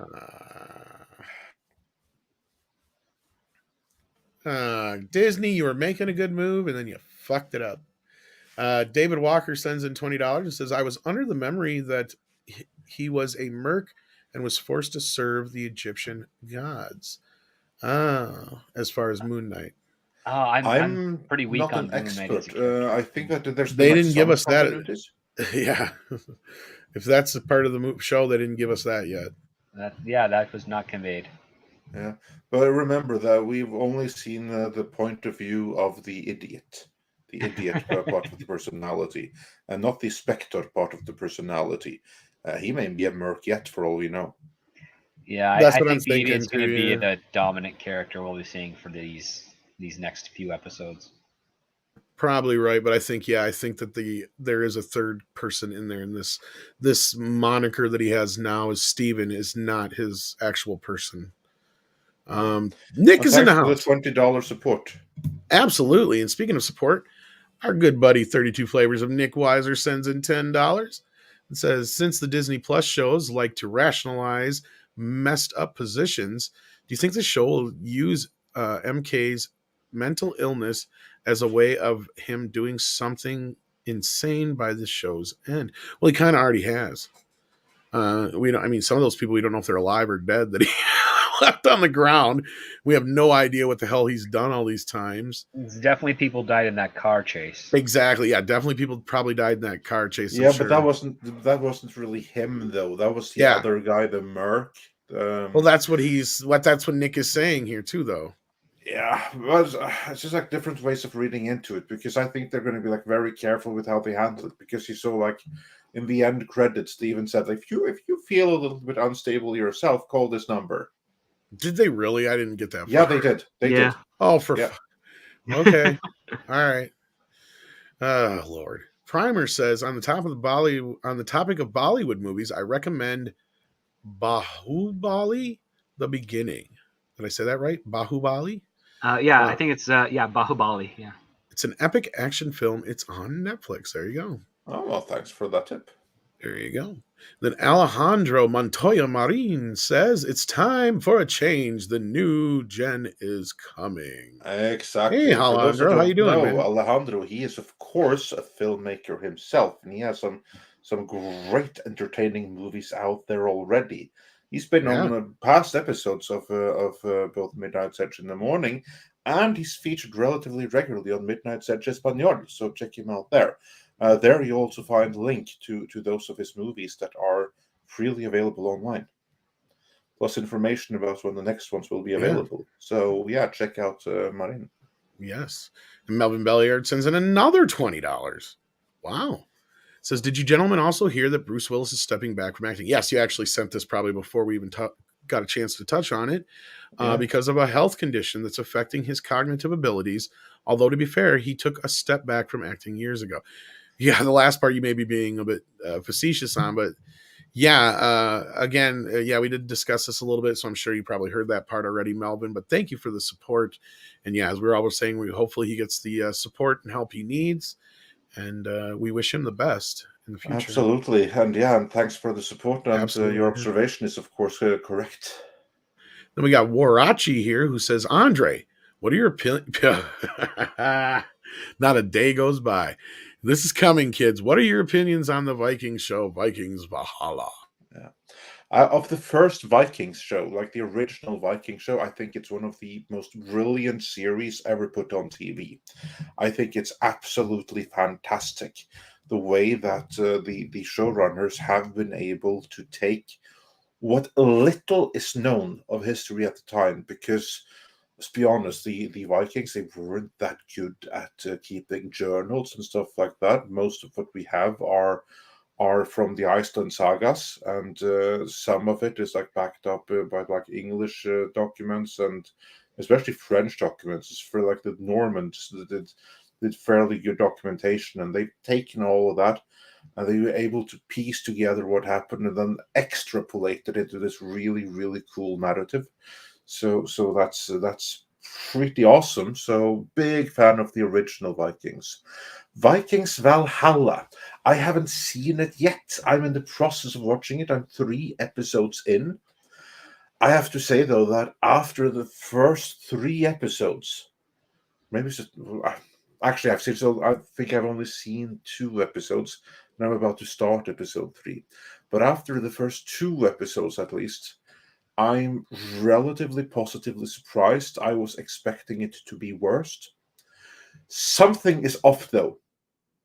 I can't quite put my finger on it, but there is something that comes across as less authentic in a way than the original Vikings, and it's clear already in the first shot. There's something in the mise en scene. Like, for instance, the actors in the original Vikings, they looked like Vikings, whereas here they look like modern day models and actors who are dressed up as Vikings. I don't know how better to explain. That's like one thing so far. And then we'll see as the series progresses. And I know Paulie, who is quite into this as well, he's quite clear that it sucked. So I'm expecting it to degrade pretty badly. But so far, like 2 episodes. That's him in- being positive, he said. Yeah. If we weren't Right. already way behind, I'd send you the link Yeah. here, Polly. But yeah, we're Two, already two, running into episode, overtime. 2 episodes in, though, I was expecting it to be worse than it has been, but still very early days. 6 episodes to go, and a lot can happen in that.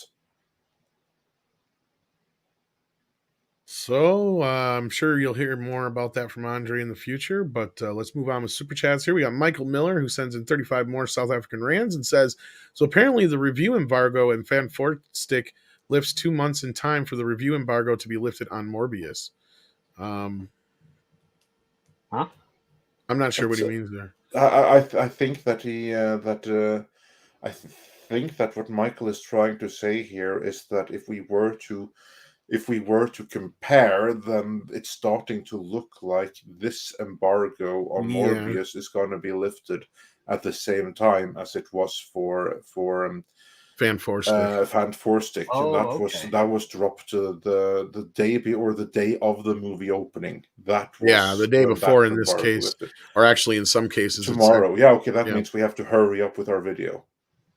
Yeah, well, it's coming out right after the show, kids. So I think. Yeah. Well, yeah, probably. I mean, it's been quite a few hours since we started, so you could actually probably set it up and just throw the link in the chat for at the end of the show and I'll tell do everybody that. to head I'll over do that. there. I'll Let's set it do up that. now. Hell with Yeah. it. We'll get more Shall people we watching it start that way. in 45 minutes? You think that's fine? Just kind of just have it ready in the background and set up a premiere and just have it set for. I'll set it for 1 hour, 5 minutes. Yeah, and then if you can move it up if you have to. Yeah. So yeah, 1 hour is Michael, fine. we'll see how that rolls, and we got a video of that about that coming up. Night of Secret Ninja says walks up to Disney Plus, slap, goes back to the couch. Get Moon Knight's name out your streaming mouth. Honestly, the show is a bit lost so far. Yeah, I hear you. Not a Secret Ninja. I want to like it. So far. It's interesting to me. I want to check it out some more, but it's only got a couple episodes to reel me in, or I'm just gonna be like, nope, I'm out because I don't have time for it. And Warachi is also a member now. Thank you for that. We appreciate that. John Platt sends in a super sticker. Don't know what it is. I don't think it's too far back for me to tell what it is, but we appreciate the support. Oh, Six got it for me here. It's a microphone. Thank you, Six, for that. And thank you, John Platt, for the microphone. We appreciate that. I almost made up a super sticker for you. Almost did. And then Snowdove had a question for Andre. The Thing prequel, since it had a prominent Norwegian cast, what did you think of it? I think that the cast is amazing in that movie. I'm not a big fan of the movie itself, but the cast are absolutely brilliant, and they are real Norwegians, unlike the I don't know where the guy was from who played the Norwegian in the opening sequence. He does speak Norwegian, but with a really atrocious accent. And I have to rewatch the scene, but for those wondering what he's saying, I have to rewatch the scene, but I think he said that is like idiots. That is not a doggy. It is some kind of thing. That's what the line is in Norwegian, although very broken Norwegian because the actor can't speak Norwegian to save his life. Well, that's good because I know one of the cast members in the Thing prequel. He's from England. He's not from Norway. He's an England immigrant to Canada. The guy who cut his throat. Yeah, because like most of the team Norway in that movie, they are pure Norwegians. They're like established Norwegians actors, a lot of them. Mm-hmm. But that was kind of like my issue with the movie, is that if it had just been them, and them alone, I think I would have loved it. What I didn't like is that for the benefit of American audiences, of course, we're going to have like some Brits and Canadians and Americans in on their base, so that everyone can be speaking English the whole time. Because Yeah, I that's thought that was a required big for the mistake. movie. To me, that's what ruined the prequel. Yeah, I agree. I don't think there should have been any English speaking, or at least like citizens outside of Norway at that station. That's it should Yeah, have been a that's Norwegian. to me full. that ruined it.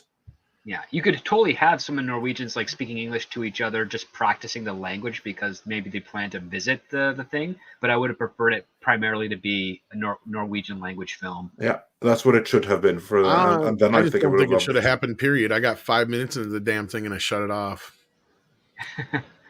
They did have one clever thing with regards to like cavities and fillings, but like it just, yeah, it did not have the effort that the John Carpenter's thing had. Yeah. And also, Juan Crespo says in the comments here, obviously the actor who couldn't speak Norwegian to save his life didn't save his life. So good observation. Absolutely. Then Jason Gray sends us in a little Sheba dog. Thank you for that. We appreciate that. And then speaking of Warachi, who's a new member, says apparently Ezra is burst into a couple's room to threaten them after the bar episode, according to a Rolling Stone article. Yeah, that's probably why he got a restraining order. Or the one person's asking for a restraining order. Both of them are. Both of the people recipients are asking. Yeah, this is getting out of hand with him. They gotta rein this kid in. That's just crazy. Oh, Lord. And then Adam Wolford says, check Twitter from Weapon 991. I was looking around. I'm not real good at Twitter, though, so please forgive me. Okay, here we got it. Okay, I think this might be the one you're talking to. Or talking about, I believe. Tell me if this is the wrong one, but this is Weapon 9901. This looks like what you sent me here. So it's a picture. It says, want to try some role play? What kind of role play? Well, you be Will Smith and interesting. That was interesting. I think that's what you wanted me to see. Thank you for that, Adam. I think. And then Andre, here's your favorite.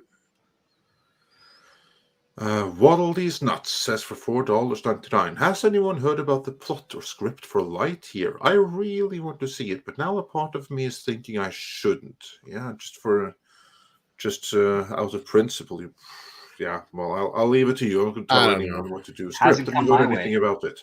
No, it hasn't come my way, but I got a lot of pilots from this season coming up, and unfortunately Lightyear was not among them.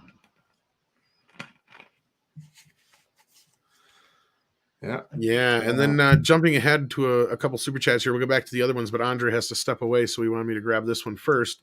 Matthias Fredrickson says, Andre, ever read the great Viking novel Röd Orm? Did I say it right? Röd Orm. Yeah, that's not too bad.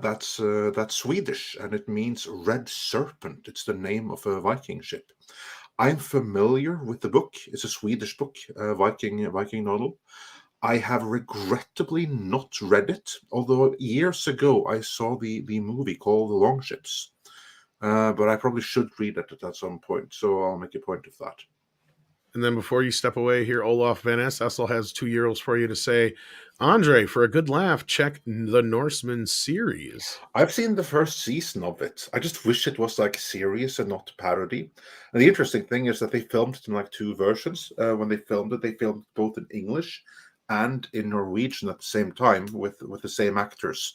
So first they filmed a scene in Norwegian, and then they cut, reset, film it in English. So you have like 2 original versions of it. So that's kind of cool. But there's some awesome concepts and stuff in it. So there's a lot of good in it. I just wish it wasn't a parody. But yeah, with that, I have to be off here. But just stay tuned, and Script and Tom will see you through the end. Yeah, we just got a couple more super chats to get through here. Rod Thunderheart is in the house, and he says, Hail, Andres, Tom, Script Doctor. Did you know Clone High was Phil Lord and Chris Miller's baby? I've got full series, and they're reviving it now. Oh, interesting. Oh, yeah, I did know it was their baby, and if they are able to get a revival, I hope they can recapture some of that hunger that they had in those first that first season. Well, the I've only already had a couple people DM me and say that you and I should make that series I pitched earlier. the Dead Celebrity Island, yeah. Yeah, Dead Celebrity Island. The Legion of Reason sends in 10 Canadian bucks and says, Chris Rock better not make jokes about my autosomal dominant, compelling heliophthalmic outburst medical condition. Ophthalmic? Y'all just trying to make me die up here. Lord. Yeah, he better not. He better not. Yeah, I guess a lot of the comedy shows are going to come with a survey of all your private medical conditions. So you can For screen fuck's his jokes. sake. Yeah. Yeah, and they're no longer going to let anybody improv. And yeah. 'Cause that's the other thing we did here, at least. I don't know if you believe it or not, but they claim that joke did not come up during the rehearsal, and it was improv in the moment. So Yeah, Chris Rock, I know personally Chris Rock doesn't do that. He only does his improv and tests out material when he's working the small club circuits. He does not make risks on big shows. So I kind of have a hard time believing that too, considering they had the cameras ready for Will and Javier Bardem.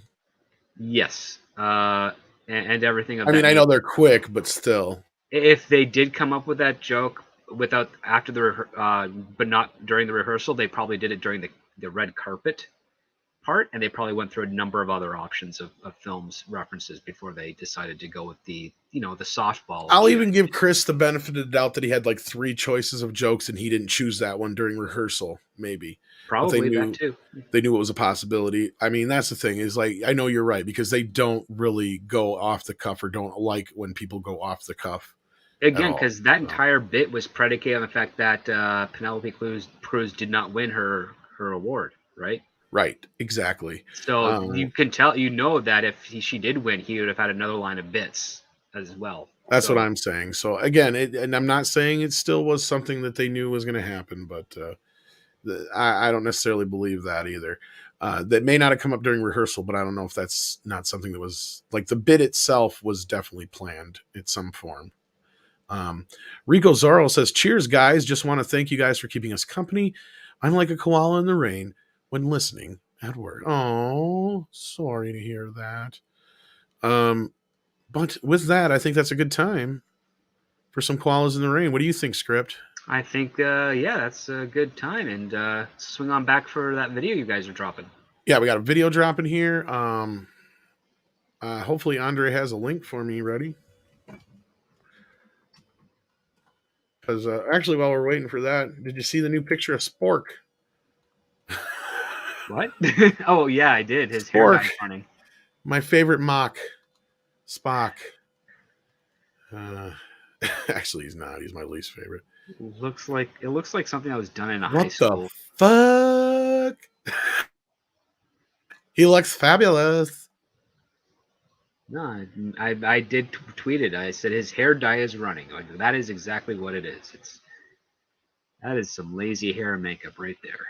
And the costume is lazy also. Jeez. Yes, I've seen much better cosplays than this. Yeah.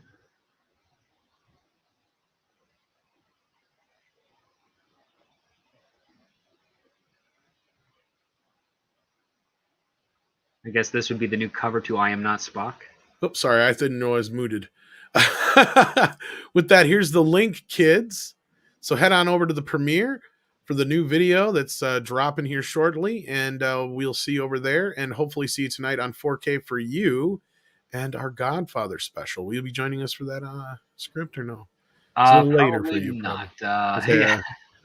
But I'll definitely be listening to it probably like the following morning. That's for sure.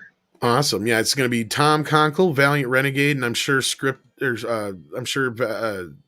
Paulie of Latino Slant is going to want to come in and badmouth Godfather 3, but we'll have to see about that. Getting a lot of what the fucks and what the actual fucks from the chat. So with that, head on over to the premiere. I'm going to throw the link in again. There you go, kids. Check that video out. It's going to be dropping here shortly. And we're going to hit some koalas in the rain. Not literally, because, you know, who'd want to hit a koala? They're so cute. You know? Why would you do such a thing? Koalas in the rain, koalas in the rain, no fucks given. Koala, koala, koalas in the rain, koalas in the rain, no fucks given. Koala, koala, koalas in the rain.